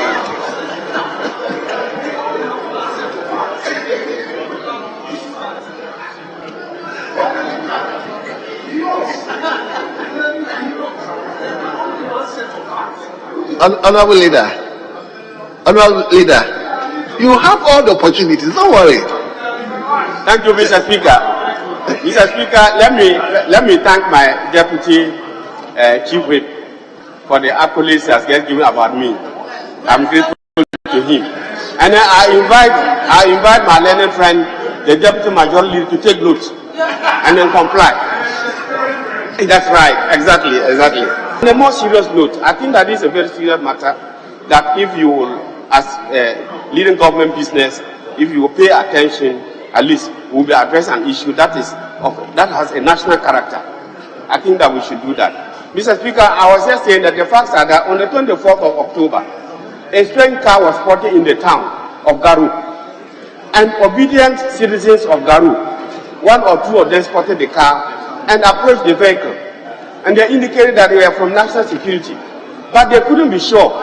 So they said, okay, let's lead you to the police station so that you can report yourself to the police and we can be sure of your presence in the town. So they peacefully led this car to the police station. When they inspected the car, they discovered ammunition and weapons in the car. And this agitated the youth of the town because the area is very volatile. It's a security area now, and therefore to see a strange car in the town loaded with arms and weapons, arms and ammunition and the rest of them was something they did not know. So they handed them over to the police, and they demanded that they should open the boot so that they will ascertain the quantity of ammunition and weapons that were in the car. That is why people who heard that a car had been arrested, is full of arms and ammunition, rushed to the police station. It was in that melee that you could see that some touches were made on the vehicle. The National Security Coordinator has, National Security has issued a statement. There was, on the 29th, as a result of the 24th incident, soldiers were unleashed to the area, over 200 of them, went and besieged Timpani and the Garu districts. Went and besieged Timpani and Garu districts. Timpani, one town called Bugri, and then that is about 15 to 20 miles away from Garu, where the incident did not take place at all. They vandalized and beat everybody there between 1 a.m. and 6 a.m. Then if they did the same in Garu. So what the honourable member is saying is that as far as we know the facts on the ground, the national security statement on the issue is inconsistent with the facts on the ground. They are inconsistent. One, Mr. Speaker, we challenge him to show us if any of the members of the national security that were apprehended that evening was wounded. If any of them was attacked, we should let us know. We challenge him, let us know the identity of the 5 national security personnel who were there. Identity is important in the Boko area now because once beaten, twice shy. At the beginning of the Boko conflict in 2021, we had reason to challenge the identity of some of the peacekeepers in Boko as belonging to one faction. They denied it. At the end of the day, they accepted the fact that, in fact, there were other ethnic groups who were part of national security in Boko, and they were escalating the violence. No wonder, Mr. Speaker, you are aware that one Fatah Nambi, a national security operative, was in the war front and died. He's from Boko. So that is why the area is very volatile. People, there's mutual suspicion, there's mutual mistrust. So whatever takes place there, we have to look at it with circumspection. We expected the National Security Coordinator Minister to be able to address this issue in a more holistic manner, rather than unleash people to go there, attack people from 1 a.m. to 6 a.m., wounded about 100 to 150 people. Many of them are in hospitals. We understand a number of them have been brought to Accra. Yesterday we tried tracing them, we couldn't make it. So this is not an isolated case of military brutality on innocent citizens. Mr. Speaker, on 1st July 2022, last year, 1st July, the importance of 1st July to this country cannot be overemphasized. That was the day we attained a republic status. Instead of celebrating that, soldiers in war, numbering about 70, went to town to brutalize people on the streets of war. What was the reason? That the previous day, 2 soldiers were on a motorcycle, and then some boys picked a phone that one of them was using. Just because of that single incident, 70 soldiers went to war town, brutalized people, mesmerized them, and some were admitted in the hospital. I think that is not enough. At Ashama here, one soldier who was straying about in the night around 2 a.m. and met his colleagues, that unfortunately led to his death that we regret very much. As a result of that incident, some few days later, the Ghana Armed Forces, the High Command, military High Command, unleashed soldiers to arrest about 100 to 200 people in Ashama, brutalize them, some of them rolling in gutters and the rest of them. What type of country can we have? A culture of impunity. The Garo incident is adding the third one of a large scale. I think that it's important that both sides of this August House, as leaders of our people, as people of democracy, people who are committed to democracy, we should appeal to the security agencies, Ministers of Defense, Interior, National Security Minister, etc., to try to exercise restraint. Given the circumstance we have in Boko, Mr. Speaker, the Boko youth want constructive engagement. Boko youth, including Garo, because Garo is part of the Boko enclave, the Boko traditional area, the Kusa traditional area. The youth of the area need constructive engagement. The youth of the area need education. The youth of the area need assurance of peace and hope, so that they can lay down their arms and coexist. They don't need this type of the least provocation, then there is extreme brutality. That does not solve the situation on the ground. So I want to support the statement that my honorable colleague has made and appeal that this matter must be investigated. I know we presented the WA case, we investigated that while I presented a report in this house. In fact, the soldiers who took the action were penalized. The Ashama one, the report is yet to come. And I want to pray that we take this matter very, very seriously. So many people have been wounded, and some have been arrested and brought to Accra. We cannot even trace them as at now. Yesterday, my colleague, the Garo MP and myself, went to BNR headquarters around 6 p.m., 5 to 6 p.m. We were told that we could not see them because we had come there late. He went there this morning and they could not also see them, and that they have rushed them to court. For what? What have they done? To identify a stolen vehicle in my town and lead the vehicle to the police, they hand the vehicle over to the police. It's a crime now. See something, say something has become a crime. Please, with the greatest respect, Mr. Speaker, I think that the people of Garo and Ghana deserve better. We deserve better treatment than this. They are there to protect us, to defend us, not to dehumanize, not to humiliate, not to cause affliction. I will urge that we compensate those who are affected by this type of unwarranted attack. They are no more going to their farms. They won't work for the next 2-3 months. They should be compensated. Government should take their medical bills, because some of them are going to be there for weeks and months. And then those who have lost their lives or their property, the rest of them, they took monies, searching their rooms, led to taking monies, taking mobile phones. Is it part of the searching?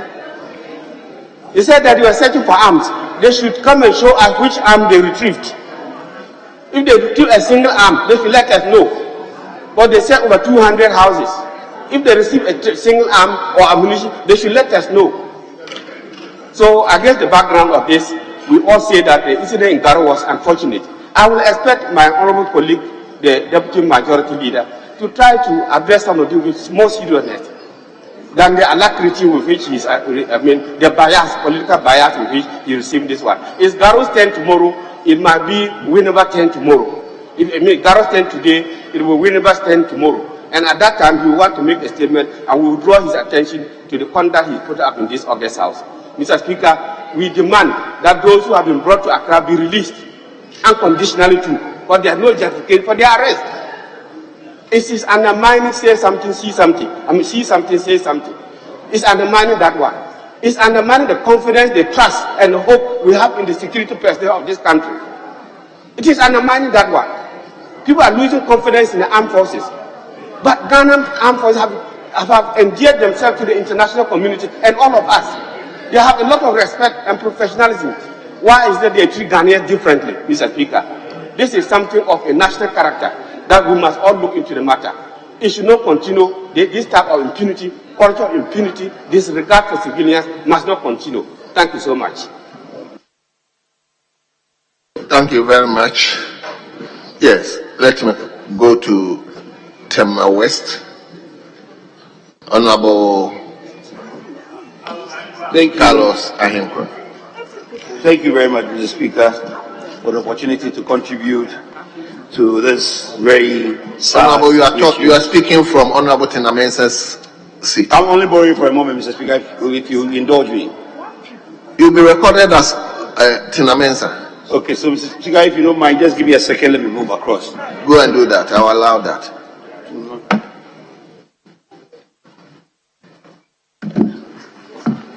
I believe this would be that of Honorable. Thank you for heeding too. Thank you, Mr. Speaker. Mr. Speaker, I want to associate myself with my colleague in the sentiments that he espoused regards to what happened in this constituency. Indeed, nobody would praise anyone for, as it were, causing mayhem in their backyard or even trying to suppress the freedom of people as far as this dispensation is concerned. And my heart actually goes out to my youth or the youth in Garu, or all those who are affected, whether they are old men, old women, children, or whoever they were. My heart goes out to them. The Speaker, except for the fact that we shouldn't lose faith of the fact that it is important that no matter where you find yourself or how you see yourself, you give some respect to the security. The Speaker, what is happening in that area, if you listen to the history or the chronology by the national security, the killings or maiming of security personnel in that area is becoming a big worrisome. In January, a police constable was killed in that area. Similarly, in April, same year 2023, an immigration officer was also maimed and killed. Similar manner.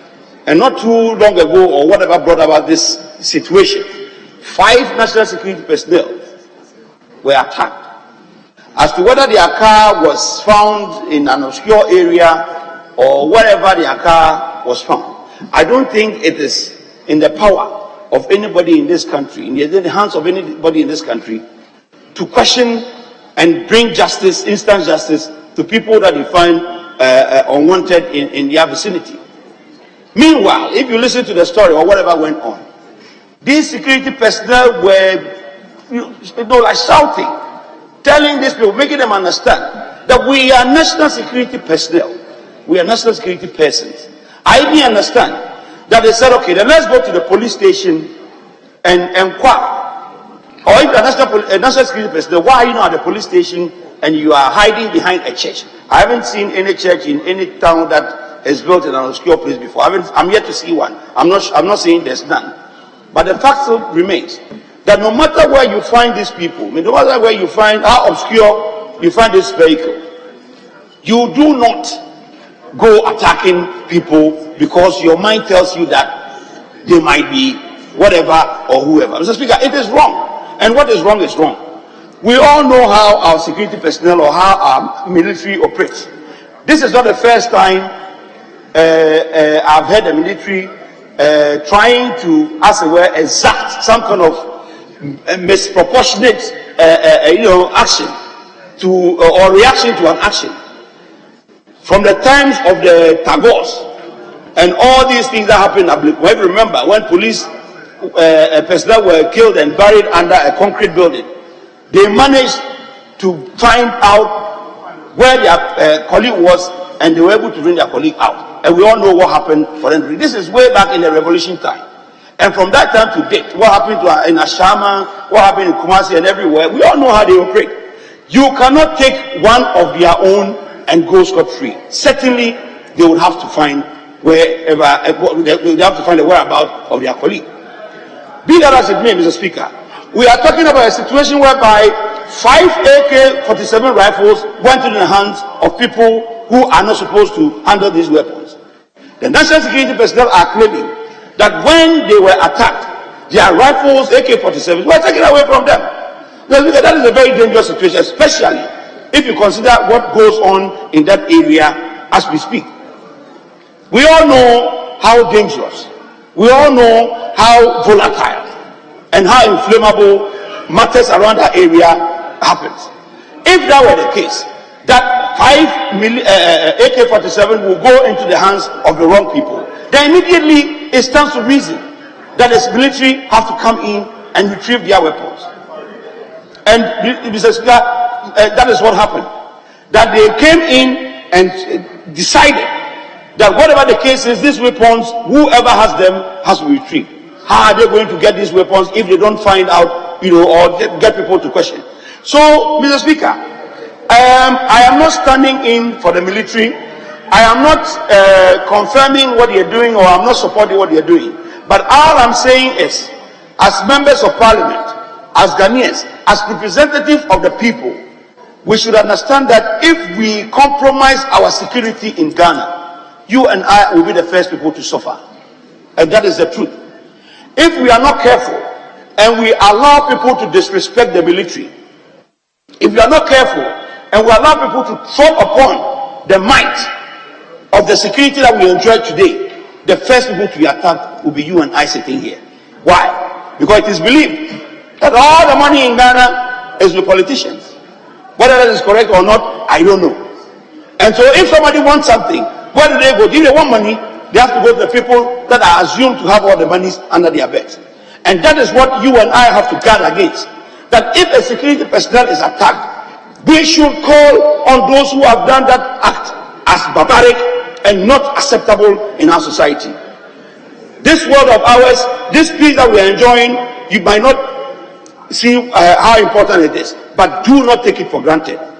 I know what I'm talking about, and I think that what is wrong is wrong. We should call our boys, our youth out, those who have the military accoutrements or the guns. If it's still with them, they should please send it to the nearest police station and get this matter calmed down. Otherwise, you and me will be the ones to suffer that brunt. I thank you, Mr. Speaker. Thank you very much. Thank you very much. I'll give all of you the opportunity. Let me listen to the voice of a lady first. Thank you, Mr. Speaker, for the opportunity to contribute to the statement ably made by my colleague, Honorable Albert Alazoga, the MP for Garu constituency, on military brutalities on our people. Mr. Speaker, as already mentioned, on the 29th, very early at about 4:30 a.m., I got a call from one of the boys from Boko, who mentioned to me that there was an issue in Garu and that the military were busy manhandling the people there. I tried to find out. I went to my phone and I saw a lot of pictures that had so many people who had been beaten to pulp with so many wounds and what have you. Mr. Speaker, it's not the best looking at those pictures. And I want to say that I and my colleagues from that end, we condemn the action of the military in no uncertain terms. Mr. Speaker, the military is supposed to protect. The military is supposed to be caring. The military is supposed to be defended. I do not see why such an action should be taken, no matter what the thinking was. Mr. Speaker, the whole of the 6 constituencies and 6 districts in the Kusal traditional area are very, very volatile. Mr. Speaker, because of the ethnic chieftaincy issues that have been taking place, the place is very sensitive. And it is not the first time that we have had these brutalities from the military. Mr. Speaker, we have had this in Guabula, in Boku, where so many people were killed, including even peoples from the JHS. Mr. Speaker, we have had this in Zohun, where the military killed 8 young, strong men, including my own boy, one Iyasu. And no weapon was retrieved. Nothing was brought out of that killing that took place. 8 strong men were killed at the same time, gunned down. One of them even holding a cutlass in his garden, Mr. Speaker. There are others who have been brutalized in other parts of the country, Ejura, Asawasi, Wa, Techiman South, and Ashama. Mr. Speaker, we might, suffice me to say, appreciate the fact that the military might be looking for one thing or the other. But let us also avert our minds to this fact. Is it the right time that at about 2 a.m. the military goes into homes, people's rooms, wake them up, excuse my language, when even others are at bed with their wives, bring them out and beat them to pulp? Mr. Speaker, it is not fair, it is wrong, it is not right at all. It is against the human rights of any citizen of Ghana, Mr. Speaker. It is not acceptable. Mr. Speaker, not less than about 220 people were taken to the health facilities. The places were so choked. And you could see some people even just struggling. I saw a woman holding drips to be put into one of the patients.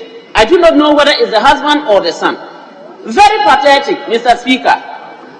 Mr. Speaker, I have some of the pictures here, and I'll be presenting it, and this is to the viewer's discretion. Mr. Speaker, I have one of the pictures that shows a young man whose head, I don't know what they have used. And unfortunately for him, he even doesn't know that in Ghana, excuse me to say, the wearing of that T-shirt which he is wearing, denoting Ghana, can even expose him. You can see how he's bleeding. This is one of the pictures. Mr. Speaker, we have another one of a young man who has almost lost his eye. It's here. Mr. Speaker, you can imagine the back of your son, your husband, your father, your brother in this room, simply because we think that we can take the law into our own hands. This is the back of a human being. Mr. Speaker, this is yet another one. Mr. Speaker, I have one of a teacher. I looked at him when he was being interviewed. He said when they came into his room, he was trying to explain to them that he is only a teacher posted there, and they will not forgive him. He even couldn't talk properly, Mr. Speaker. This is one. Mr. Speaker, I do not know whether this gentleman will make it or not in life, because he's there lying there motionless. Mr. Speaker, he's lying there motionless. Mr. Speaker, these are two people who look like twins. I do not know, but they were part of the brutalities that were meted.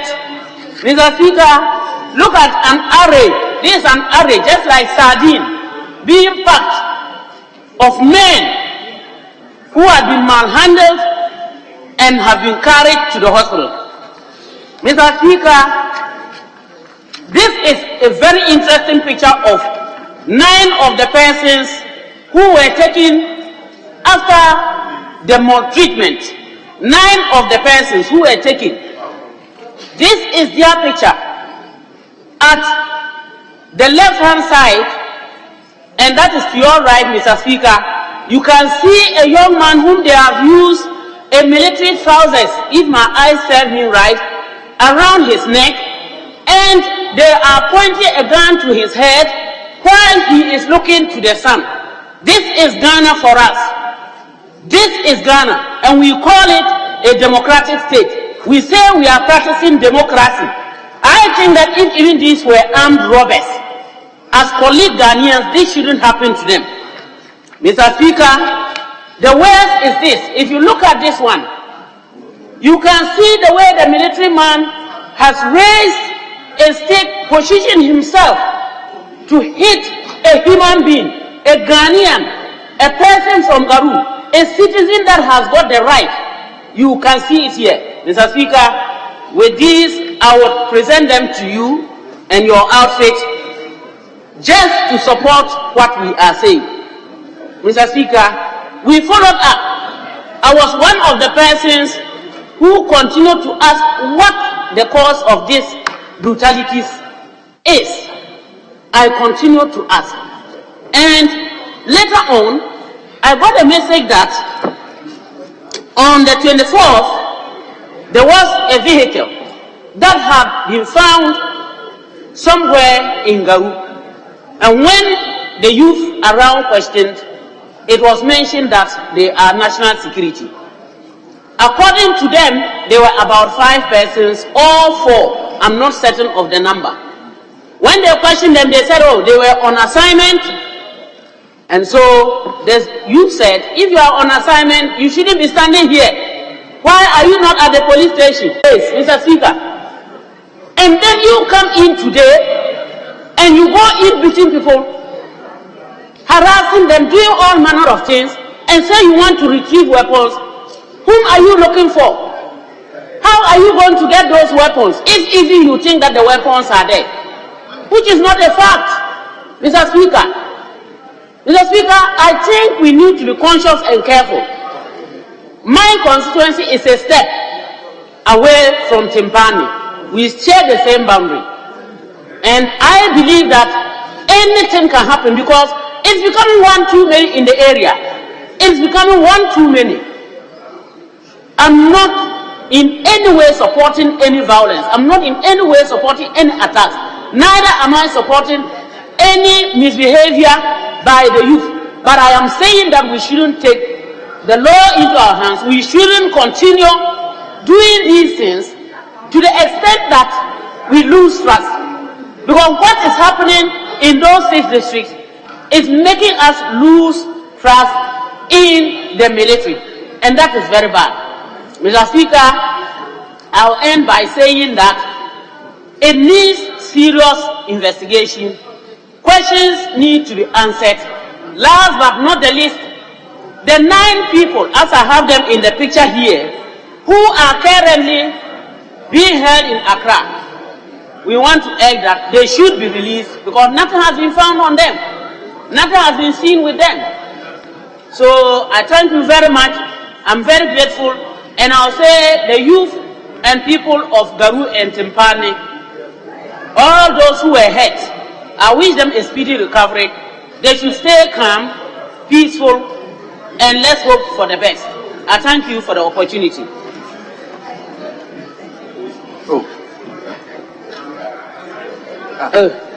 Yes, Honorable Ayarga.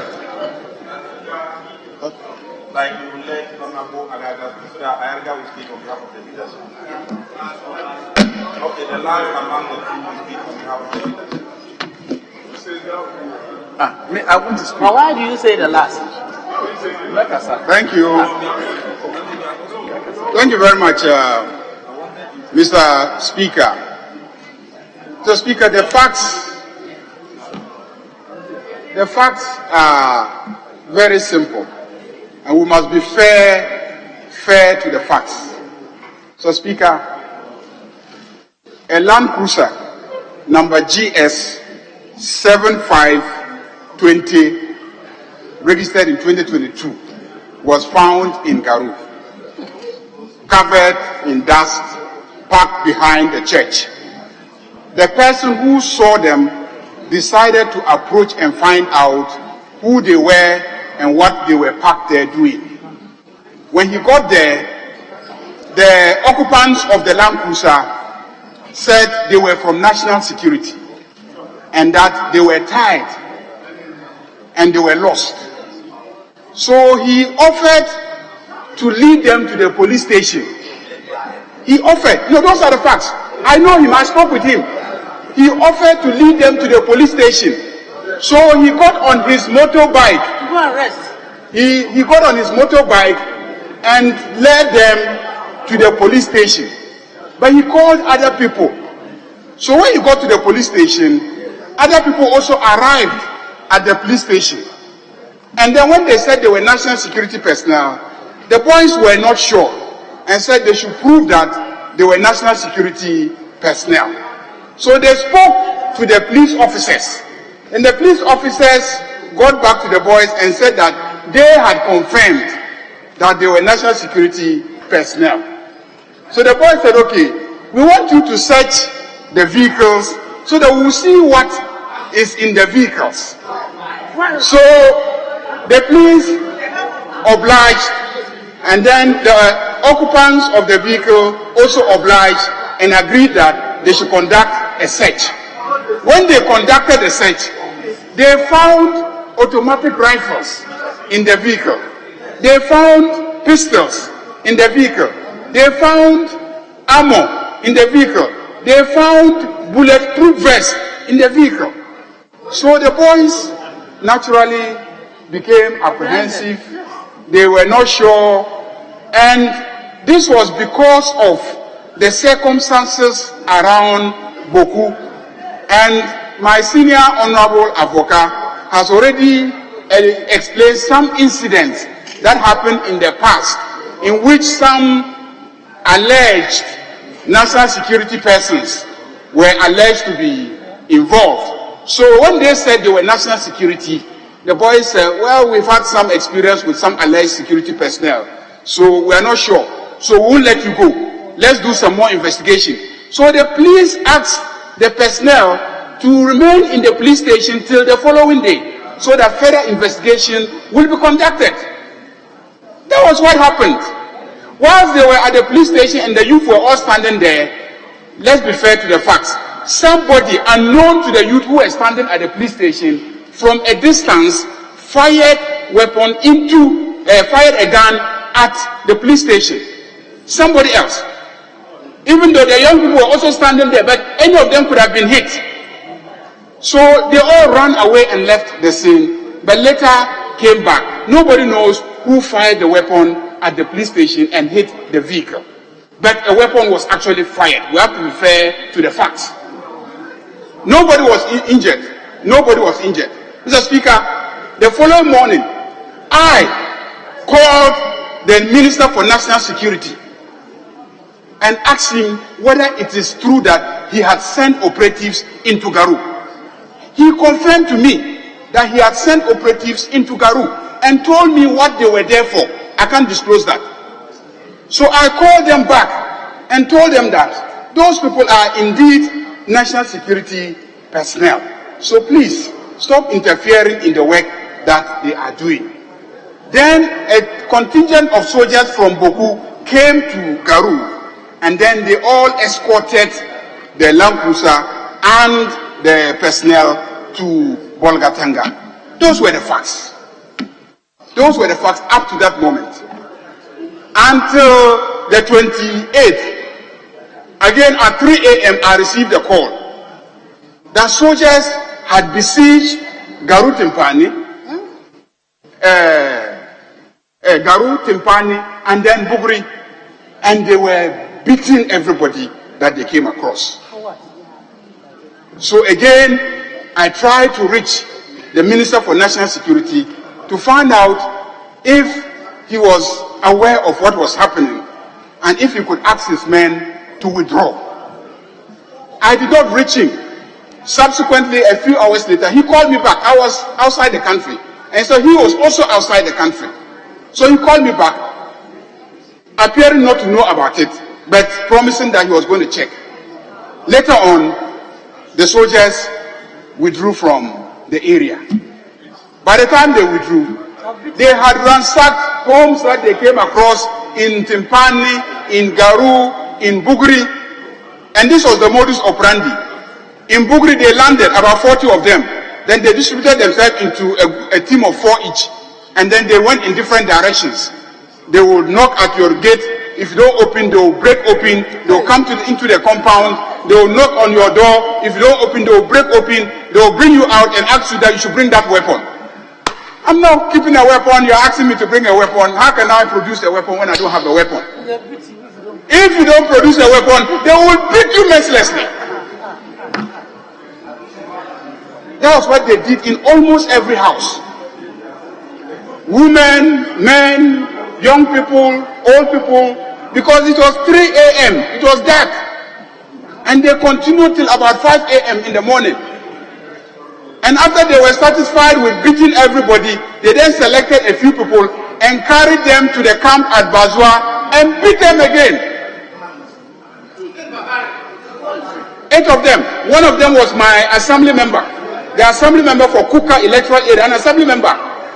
He's a teacher. He lives in Bugri, even though he is representing an electoral area in Boku Central, which borders Bugri. These are the facts, Mr. Speaker. Mr. Speaker, I can never justify young people, firing a weapon at a police station. I can never justify that. But the impression being created that young people in Boku fire at soldiers, fire at immigration officers, fire at police officers is not true. Mr. Speaker, the police lady that died, it was a stray bullet. She was on a motorbike and somebody fired and then it hit her. It was stray bullet. Mr. Speaker, the immigration officers, they were not in uniform. They were in their own private car driving in town on a day when there was exchange of gunfire. They were not in uniform. And they were in a private vehicle. They were not in a designated military vehicle. These soldiers in Garu were not in uniform. Mr. Speaker, no young person in Boku, in his right senses, will get up and see any member of the security agencies in his uniform and point a gun at him and fire. Nobody does that. Nobody, Mr. Speaker. Nobody ever does that. Mr. Speaker, we want our security agencies to be able to protect us. We want them to have the authority so that we fear them. But Mr. Speaker, we established the security agencies for a purpose, for the enforcement of law and order. So they themselves must respect law and order. They must be guided by the law. Mr. Speaker, there are protocols for doing everything.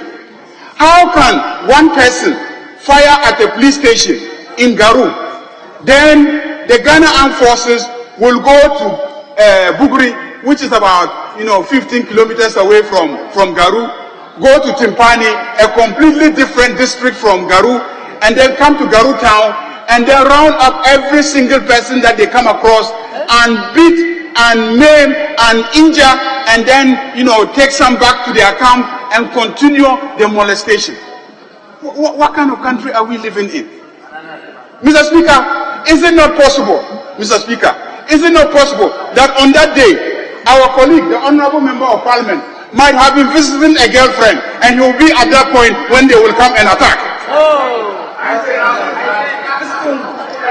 Mr. Speaker, is it not possible? Is it not possible that any of us, for any reason, could have found himself at that location at that time? How were they going to distinguish between the Right Honourable Speaker standing there in the House and any other person, Mr. Speaker? If the Speaker has been there. If the Speaker had been there, Mr. Speaker. The Speaker has been there. Mr. Speaker, you cannot use wrong to correct a wrong. We're not saying that they were justified in firing into a police station.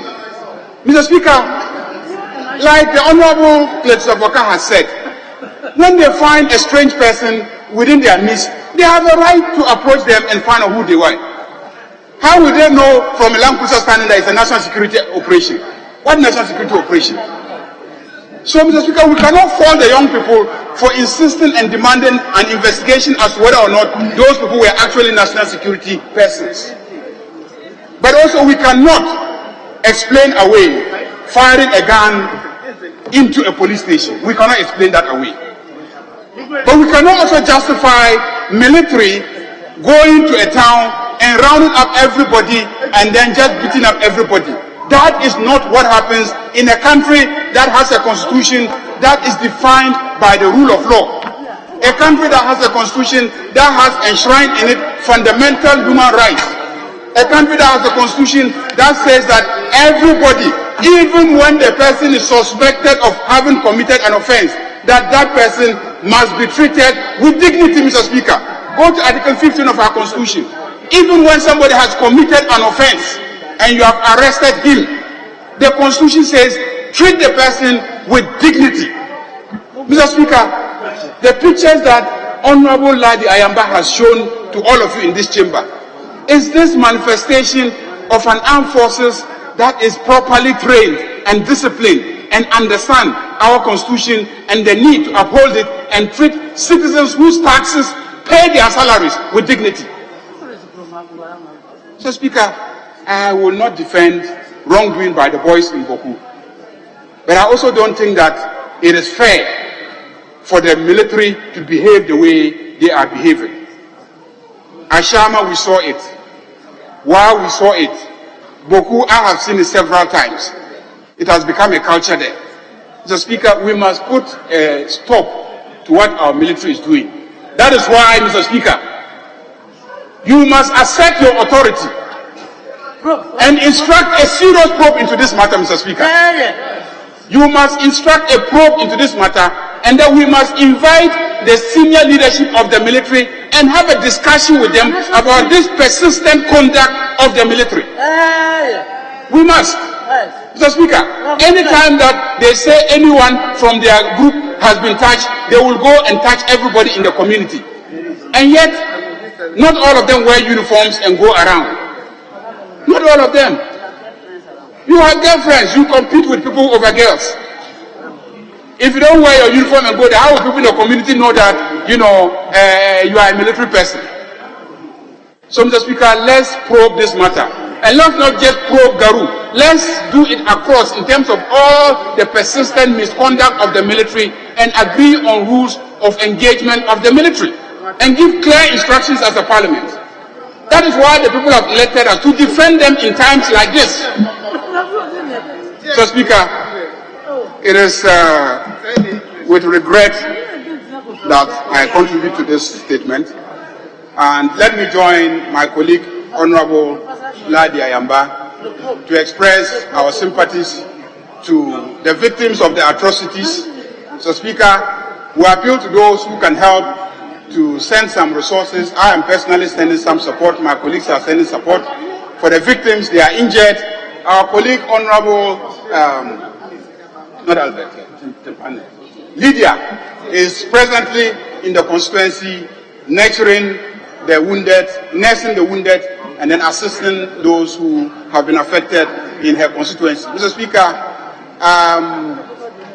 the former majority leader, Honorable Cletus Apoka, just revealed to you that some of them have been flown from Tamale and brought to Accra. And we can't even locate them, Mr. Speaker. We cannot locate them. After all the mistreatment that they have experienced, they have received, they were flown, 9 of them, to Accra. And we are looking for them so that at least we can put in a bail application for them to be released. So, Speaker, please, use your authority. Instruct that they should be released. Give instruction, Mr. Speaker. If you give instruction, it will be obeyed. Yes. Mr. Speaker, I'm calling on you to give instructions that they should be released. We cannot live in a country like this, Mr. Speaker. There's no basis for holding them. So, Mr. Speaker, whilst pleading with this House to call on the military authorities to release those who have been arrested and brought to Accra, I will urge the youth in Boku and Garu and Pusga and Timpane and Buguri to exercise restraint. They should exercise restraint. We know that they have been unfairly treated, but we are pleading with them and appealing to them to exercise restraint. We will go through the due process and seek redress. And Mr. Speaker, we believe that this House should be seen by the people to have fought and secured justice for them. Thank you very much, Mr. Speaker. I'll take the last one before I come to leadership. Let me give it to the ranking member. Then I'll come to leadership. Thank you, Mr. Speaker. And let me associate myself with the statement ably made by Honorable Albert Alauzuga, the member for Garu. Mr. Speaker, listening to the Honorable Mahama Yaraga for a moment, I thought he was making a prayer for bail for the victims who were brutalized by the military and airlifted to Accra. And that is a prayer, even though Mr. Speaker is not sitting as a judge, but I would urge you to grant his prayer. You have the power to do so, given that the suspects who were flown from Garu to Accra have been victims of brutality. I think Mr. Speaker has the powers to order that they be released immediately. Mr. Speaker, our armed forces has won all the accolades internationally for the kind of leadership they display when they are deployed on international peacekeeping operations. But the question to ask is, why are they not able to replicate the kind of leadership, the kind of discipline and professionalism they exhibit and display when they are engaged on the international plane? I think the reasons for the inability of our armed forces to live up to expectations when we engage them for internal security operations is the kinds of orders that are issued to them. First of all, who are the people who would normally issue those orders? Mr. Speaker, listening to the facts, was it necessary to deploy the army in Garu in the first place? No. A vehicle was fired at. The vehicle was grounded at the police station. The police returned fire, I am reliably informed. And all the people who had gathered around the police station took to their heels. So therefore, the threat had effectively been neutralized. So the question is, who issued the orders for the military to besiege Garu, Tempani, and Bugri? Who issued those orders? I was on a program with the DCE, who is head of DISEC, and when the journalist fired the question at the DCE, he was clueless as to who gave the orders for the military to storm Garu, his area of jurisdiction. Very bizarre. The chairman of DISEC was clueless. He didn't know who brought the soldiers to Garu to terrorize the people. And that same day, Mr. Speaker, all the health facilities in Garu were packed to capacity. You ask, why all of a sudden Garu had become a war zone and the people of Garu designated as enemies and dealt with as such? Did the people of Garu become enemies of our armed forces? That is the question to ask, Mr. Speaker. But even we all know in warfare, if the people of Garu were enemies designated as such, there are certain principles that ought to have guided the operations of our armed forces. Proportionality. A weapon was fired at a vehicle, nobody died, nobody sustained injuries. Now imagine, look at the pictures the Honorable Haji Aladi displayed. Look at the degree of injury suffered by the people of Garu. Mr. Speaker, those acts are despicable. When Honorable Ayaruga talks about a bill of rights contained in our constitution, I mean, it's not for nothing. Our constitution is supposed to be a living organism which must be respected by all, including our armed forces. And I know in their training models, there is some human rights component. And so whoever ordered them to go to Garu ought to have known that. Mr. Speaker, this is coming on the back of an investigation that this house ordered, your good self ordered. I remember vividly when the statement was read that day in this house. Mr. Speaker, you were in the chair. You ordered that your Committee for Defense and Interior should investigate the brutalities that were meted out to the people of Ashaman. And we did that. Our report is ready. It will be late. If that probe, the Ashaman probe, is anything to go by, Mr. Speaker, I dare say our armed forces ought to have learned some useful lessons. But it's as if nothing has happened. The people of Ashaman were brutalized. And for your information, Mr. Speaker, after everything, when the dust settled, not even one person of those who were brutalized has been arraigned before court. Those who were subsequently arrested and put before court in respect of the killing of the young soldier in Ashaman were not part of the people who were arrested and molested. So today, what do we say to the people who were innocently brutalized in Ashaman? Same way, victims have been flown to Accra. MPs cannot even have access to them. Honorable Advocate is a lawyer. I'm sure he went there in his capacity as counsel for the victims or the suspects, if you like. How come he didn't have access to them? The BNI or the NIB must be law-abiding. This culture of keeping people and denying them access to counsel is a violation of our constitution. Time without number, I have had that experience. And I'm sure Mr. Speaker has had that experience before. You have a client, you visit the NIB, and they tell you, oh, you can't have access. Those days are archaic now. We must respect our national laws.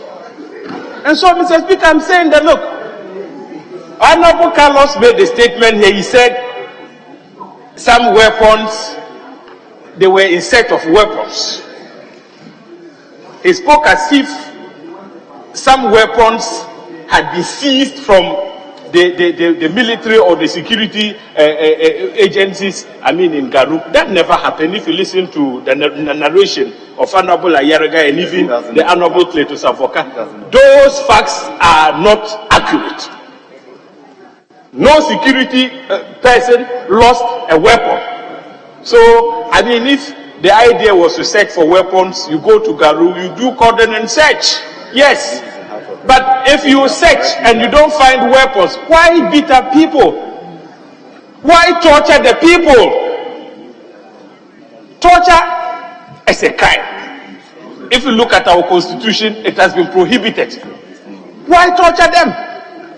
Even if they were caught red-handed, those who were tortured red-handed with the weapons, you have no right to torture them.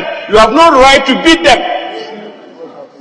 Even if you are found culpable for the commission of treason, which is the highest offense, Mr. Speaker, you have no right to torture a treason suspect. Not to talk of people who are suspected to be keeping weapons unlawfully.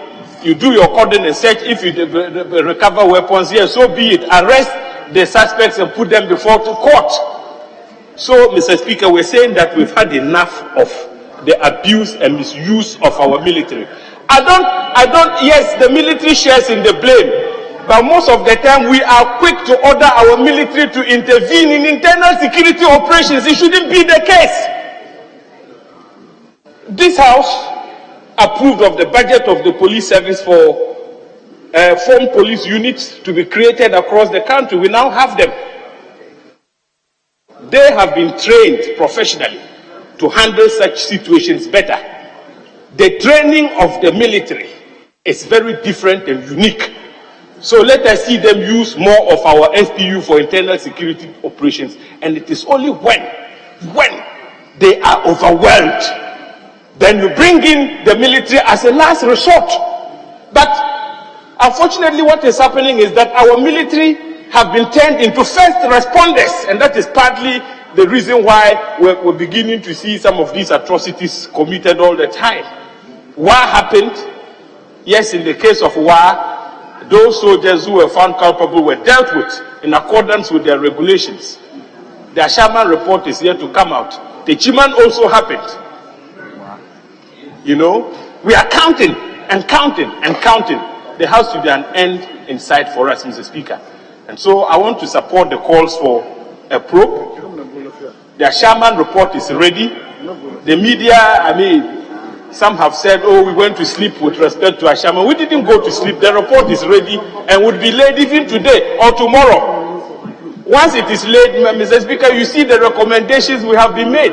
Those who have been unlawfully and illegally tortured, the state must bear responsibility. The state must be accountable for the actions of our security agencies. If we pay colossal sums of money in compensation, I am sure the commanders will be called to order by the commander-in-chief, so that next time when incidents of this nature happen, they wouldn't issue orders without first of all advising the men that will be deployed to be law-abiding and respect the rights of suspects or even victims. Thank you, Mr. Speaker, for the opportunity. Yes, let us come to leadership. Leadership. Or you are yielding to some... Speaker, I yielded to Honorable Agaga. So,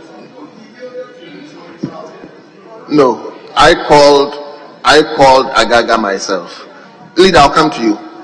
So if you don't have anything to say, then I'll give it to.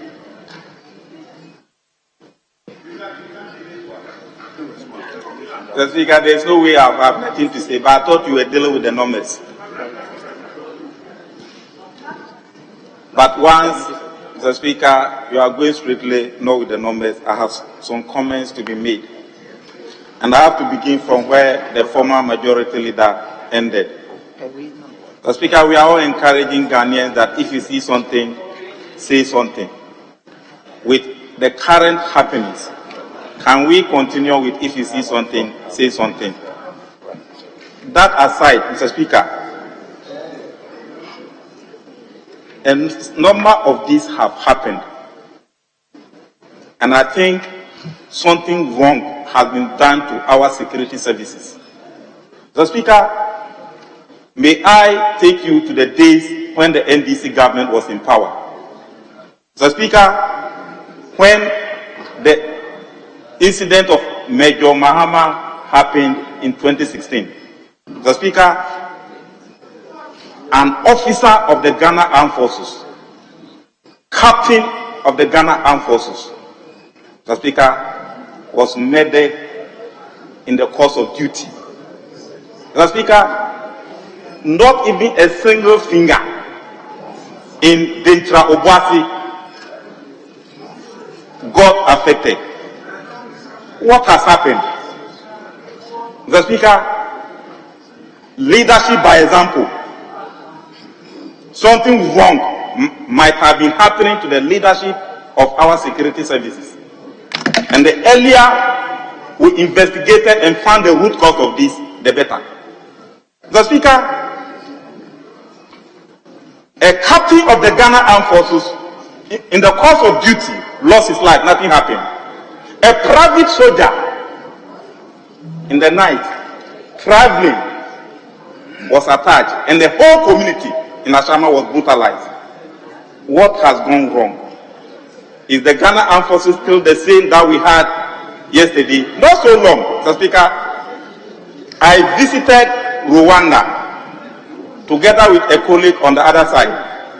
We were taken to the genocide area. Mr. Speaker, boldly written there with the picture was General Anyidoho of Ghana.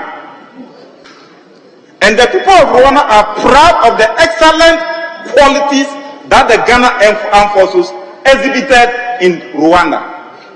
And a statement was made that when the whole world, including the United Nations Armed Forces, deserted Rwandans in their own feet, the Ghana Armed Forces, led by General Enyidoho, refused to go to Ghana. He said they will not quit until they save the people of Rwanda. And therefore, the picture of General Enyidoho is boldly inscribed in Rwanda Genocide Museum. Mr. Speaker, so when you go there, it is there. And good words are being said about our military. So, Mr. Speaker, from 2017 to 2023,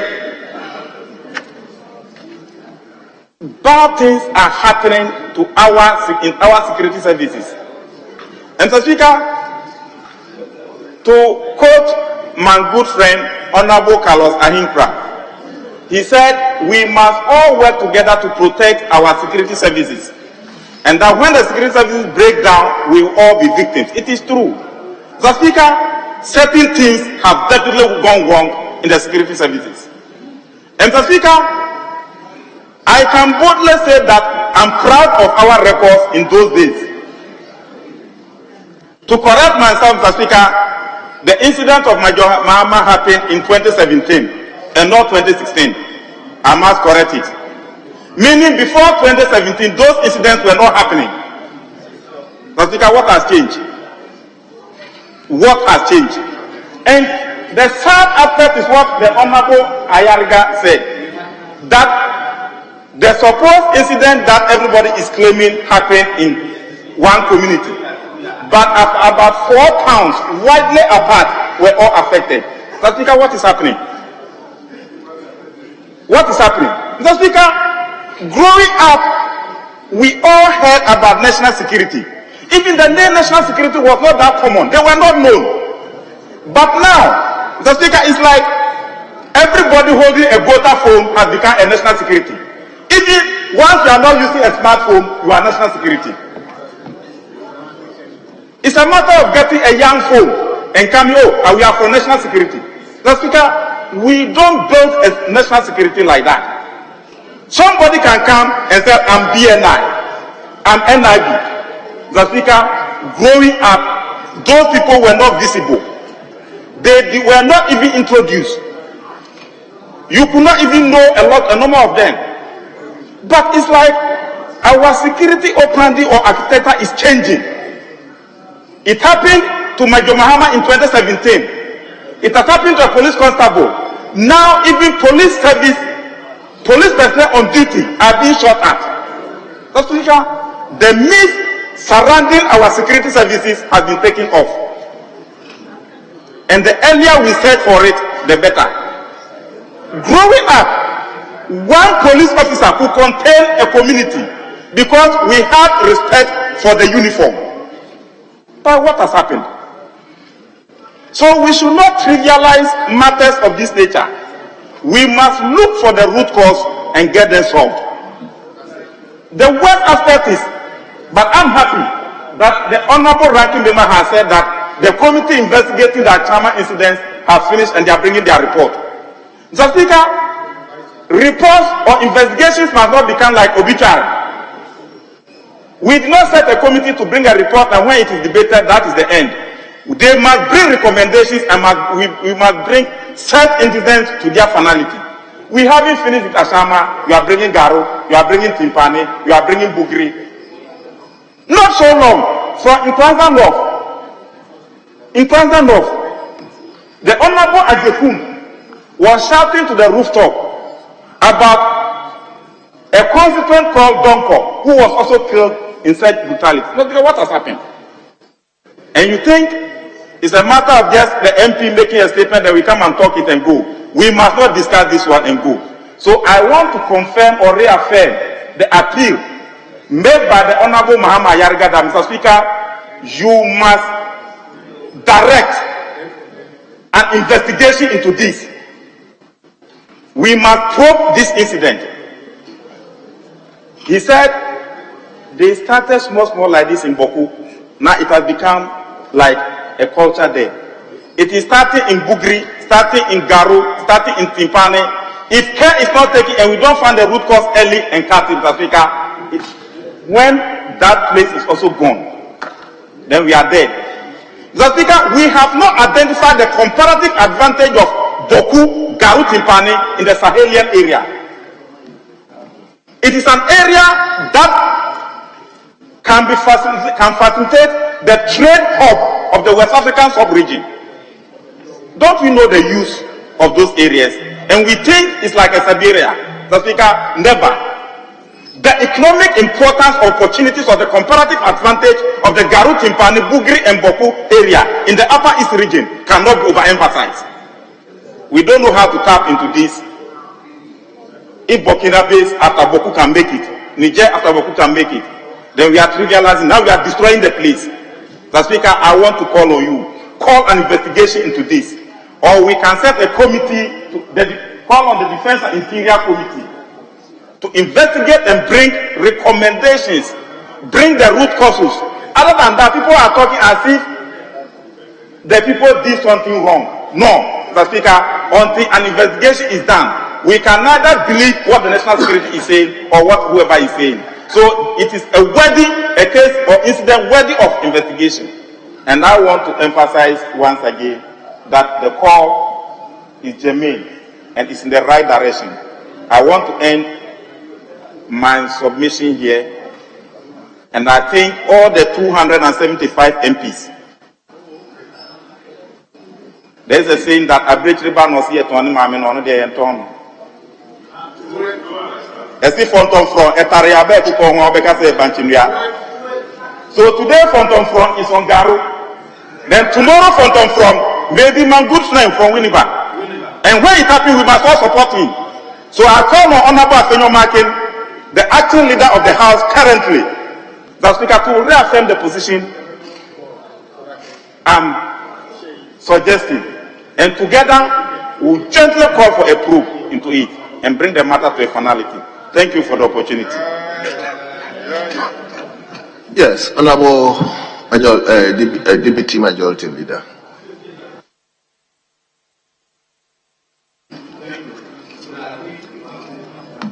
Well, Mr. Speaker, first, our colleague who made the statement ought to be commended for bringing this matter to this floor. Of course, I had some disagreement with him in respect of the facts as contained in his submission. Be that as it may, Mr. Speaker, we are dealing with human rights matters here, the rights of citizens. And I do say, I just want to say that, Mr. Speaker, the call made by colleagues for us to engage the state security apparatus is a call in the right direction. I therefore, Mr. Speaker, would want to add my voice to that call for us to invite the Minister of National Security to brief us.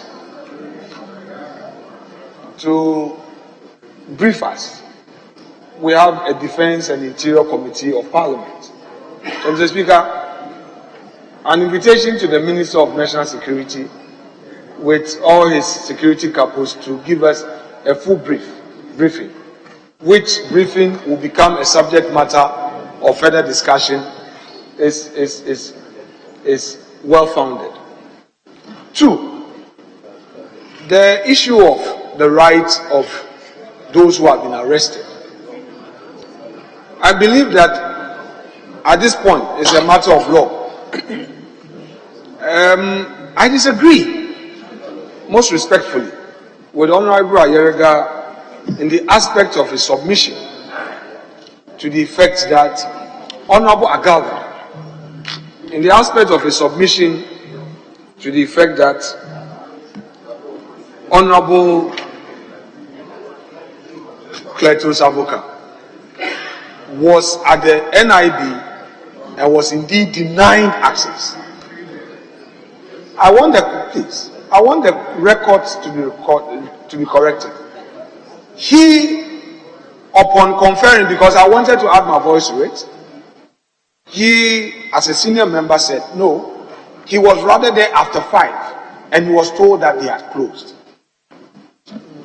As a lawyer, you know that there's a difference between going to an office at a certain time, as a lawyer, that you've gone there after 5 and being told that, oh, we've closed for the time being, and going there and being denied access. So I just want that aspect of your submission to be corrected to reflect that indeed Honorable Avoka was there after 5 and he was told they had closed. However, he did say that you were there in time today during working hours and you were told that they have been sent to court. The fact that they've now been sent to court is now a matter within the 4 walls of our criminal jurisprudence, meaning that they have access to lawyer and the lawyer would have to make the necessary applications, which application, as we are describing them as victims, will come to the fore. Mr. Speaker, we should not encourage excesses by our security. We should not. That one, Mr. Speaker, no matter the provocation, it cannot be an excuse for any form of brutality. It cannot be. They may have their own account of events, but it shouldn't be that, oh, the lives of national security operatives was threatened, and as a result, they had to take certain actions belatedly or soon thereafter. That bit, we have to look at it. So, Mr. Speaker, I think that call is well-founded. Mr. Speaker, no matter what, we've chosen for ourselves democracy. And these are the bona fides that go with democracy. Respect the rights of the citizen, no matter what. If, as the law said, if all men find a man's hand in a till, his guilt must still be proven.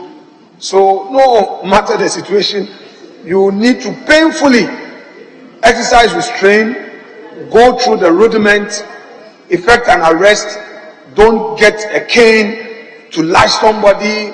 Then, you know, when Mr. Speaker, I saw some pictures and they were very disheartening that people had flooded the hospital in Garu and, you know, see the strokes on their back, Mr. Speaker, quite unfortunate. It shouldn't be happening in today's Ghana. However, we should also take the opportunity to educate our people. In terms of their conduct. It is important. Whilst we are reprimanding the security for the excesses of their actions, we should come back home and talk to our children that be law-abiding. We don't have to justify the conduct of the security. That cannot be justified. But at the same time, we should also let our people know that don't go to a police station and be shooting at police, because, Mr. Speaker, they would also show you pictures of the police station, bullets. The car, if it was not a bulletproof car, those young men who had risked their lives would have been dead. It's there. So, whilst we don't have to justify, we must also condemn in no uncertain terms some of the actions of our citizens that perhaps may give rise to some of these things. As per the submission of the main maker of the maker of the statement, perhaps those who perpetrated the act bolted, and others who were innocently sleeping are now the victims. So you see where the problem lies. So, Mr. Speaker, in conclusion, I join my colleagues in their call on you to make an invitation to the Honorable Minister of National Security to attend upon the House to give the Committee on Defense and Interior a full briefing on the happenings. And we see the next steps taken on it. Second, I also want to urge the national security machinery to allow due process of law to prevail. And it's good they've sent them to court. At least now they have access to counsel and is within the ambit of the law. I thank you, Mr. Speaker, for this space given me to make my views known on this matter. Thank you, sir. Thank you very much. Let me thank the maker and all the contributors. I think the call on me to institute investigation committee, I will defer it a bit. I will ask that the Minister for National Security come to this house on Thursday the 9th. Mr. Speaker, with respect, may I pray for a variation of your order? Mr. Speaker, we don't just want a viva voce submission where it will end just there. I hold the humble view that if your order is to the effect that he meets your committee, where the committee will have a full opportunity to do interrogations of the matters, then a report comes before us, whereupon a debate would ensue. Then consequential matters may follow thereafter. This is my very humble prayer for variation of your orders, Mr. Speaker, if you so inclined to it. Thank you, sir. Well, yes. Thank you very much, Mr. Speaker. Mr. Speaker, I think that would be a good approach. I hope that when the committee hears the defense minister or the national security minister, whichever, I mean, there are two ministries involved. There's the national security minister, but then there's the military actually under the Ministry of Defense. So, Speaker, we don't want a situation where a national security minister will come and say he doesn't know what has happened, and they will come back to this house.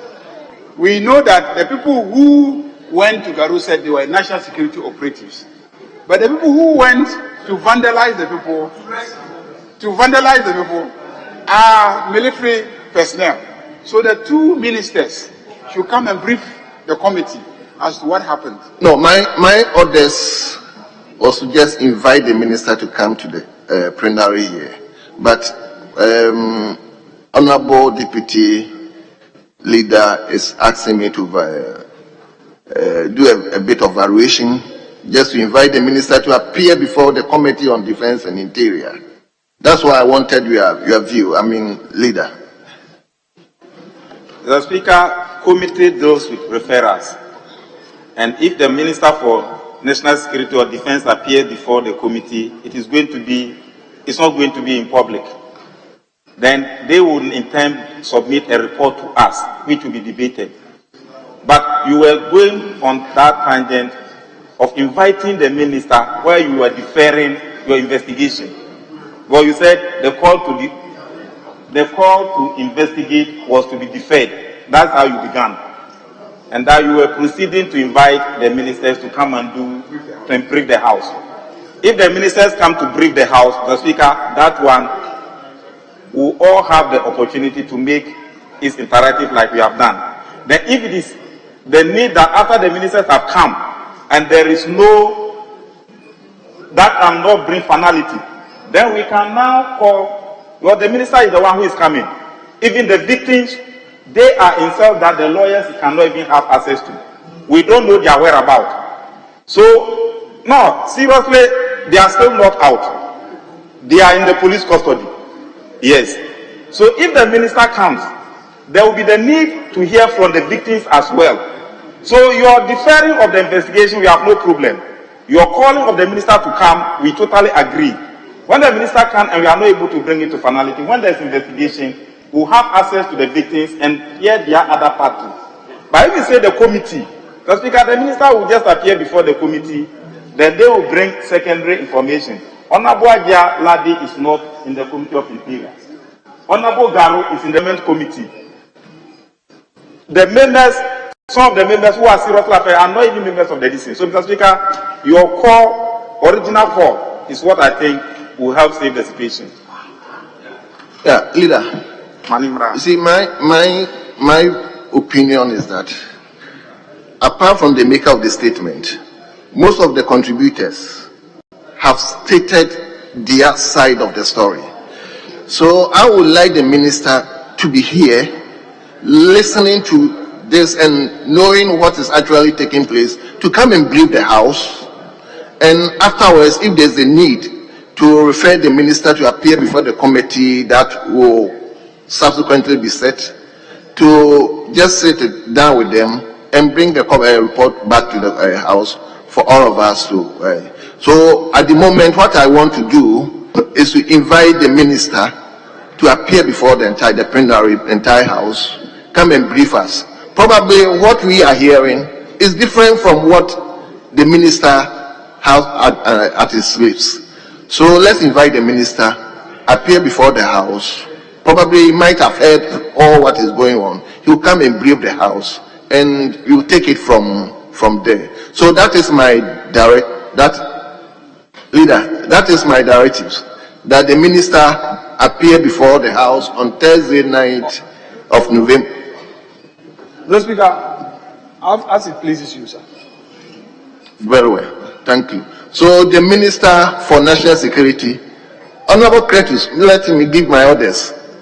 I want to support you and to embellish it. I want to suggest humbly, Mr. Speaker, that before the minister comes, if he served a copy of the proceedings of this statement that we have debated in this House this morning, it will help him to adequately address the House. Well. So, table, take note. So, I am directing that the minister appear before the House on Thursday, the 9th of November, 2023, to brief the House concerning issues relating to the incidents at Garu and Timpani. With respect to those who are still in incarceration, I think the Deputy Majority Leader rightly said it's a matter of law. I will direct that if they have been incarcerated more than 48 hours, by law, I mean the police or the BNI or the NIB should refer them to court for them to be able to continue holding them. So I think the lawyers must pursue that. We will direct that at least they should release them. If they have been incarcerated more than 48 hours, they should release them. And if they want to still maintain them by way of maintain them in incarceration, they should go to court and justify why they should be continuing incarceration. So, the records as we have it is that this morning, Honorable Ayerga went to the NIB and he was told that they've been sent to court. Oh, very well. Yes, so that's a matter of record. Very well. So if they've been sent to court, then I think that ends that matter, because they are in due court. Denying access to counsel. Very well. It's also a matter of record. Very well. So if they've been sent to court, then they are in the due process of the law. So that will end that matter. So I think we will bring proceedings to a close, unless, leader, you have something else for us to contend with. Yes. Thank you, Mr. Speaker. Mr. Speaker, I need your guidance on this little thing that is bothering me. Yesterday, I tried to catch your eye, but I think I was not successful. And Mr. Speaker, just guidance. I'm aware that in coming up with your ruling, one needs to come up with a substantive motion to, as a way, make you take whatever you have. But Mr. Speaker, just guide me in this matter, because I heard yesterday when you were referring the amendment or the LI for GIPC, you mentioned the finance committee, which we, being the chairman of the trade committee, I think that it should rather come to my committee for that consideration. But unfortunately, I heard finance committee, and I want to believe that it was an oversight. Mr. Chairman, Mr. Speaker, if you would indulge me, I need your guidance on that and seek your overturn of that ruling and come up with an appropriate ruling. That was the advice I was given, that referral should be made to the finance committee. But this morning, Honorable Haruna Idrisu raised an issue about it, and from that we can add the leadership of trade, industry, and tourism. The leadership should join the finance committee on that referral. You want it to come to you directly? Mr. Speaker. Yes, leader. Mr. Speaker, ordinarily you are not supposed to be challenged on a ruling. But Mr. Speaker, since this is not a ruling but an order which is being made pursuant to a referral, I would want to, at the risk of misleading you, state for the records. Now, Mr. Speaker, it will be in grave error for a referral of an ally, which ally took its root from a substantive law, a Parent Act, under the ambit of the Ministry of Trade and Industry, which law was actually pushed through this house by a trade committee. And then we say that the subsidiary law is going to finance upon the advice of somebody. Mr. Speaker, I want a clarification. The finance committee had nothing to do with that enactment.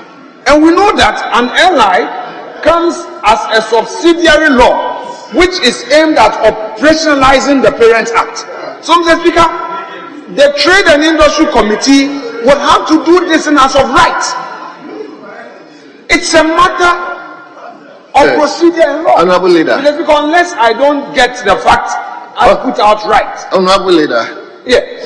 It wasn't an error, it was a bill, and it was brought by the Minister for Finance. So we were advised. Number one, I sit here, I'll also have my advisors from the table. And the advice was to make the referral to the finance committee. You get it? You get it? Mr. Speaker. So this morning, this Mr. issue Speaker, was raised.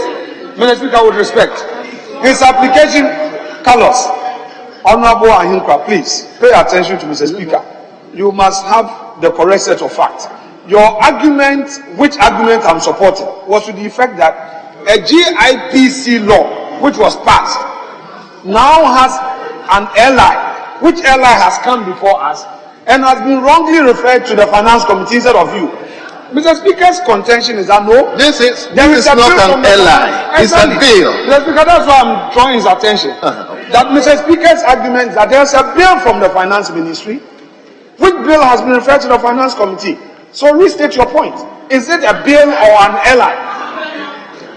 Mr. Speaker, thanks for the correction, but the point is, You know, under the Substantive GIPC Act, they report directly to the president. So the president has the option to select any minister to, as it were, undertake their duties or whatever they want. But Mr. Speaker, the point is, the GIPC itself has gone very far with the Trade Committee in terms of going through this bill. My committee members will tell you, we have sat a couple of times to discuss this bill, Mr. Speaker. So if you say that because the finance minister bought it, or the finance ministry bought it, it should go to the finance committee, I think it is also in error. Because the fact that the finance ministry bought it does not mean that it should go to the finance committee. It doesn't work like that. Very well. Mr. Speaker, these are the kind of clients who mislead lawyers. And I got up with all the energy thinking that you are being shortchanged. The matter before us upon which you are mounting your application is on an airline. It's a substantive law. So let Honorable K.T. Amo deal with Honorable Oforiatta in cabinet. It's not for you to litigate it here. No. You can only pray to be included so that you can do some work. Mr. Speaker, you are right. Your referral was well founded. You've done no wrong. In fact, Mr. Speaker, if you want leadership of committee on trade and industry to join, that one you are free to do so. But the finance committee, the finance committee is one committee that is very protective. Mr. Speaker, they say they have the necessary competence. Mr. Speaker, the finance committee, I'm told, has the necessary competence to deal with the matter. They don't need trade and industry. So, Mr. Speaker, let's close the matter. Champion, what do you want to say? Mr. Speaker, thank you very much. You were right for directing the issue to the finance committee. I don't understand, my good friend. Always he's attacking the finance committee members left, right, center. Yes, and he has to pay for it. So, Mr. Speaker, there's no argument in respect of this matter. But at least, as a friend, I can invite you and give you some information. I know why he's so serious about this matter, but that one is the creation of the deputy leader, because he has some interest and those issues have not been addressed. I do agree with you. So we'll handle those matters now that we've resumed our work. But this matter, we are not invited. Thank you very much, Mr. Speaker. Well, Honorable Carlos, let's take it like that. According to the finance committee, you are not invited. So,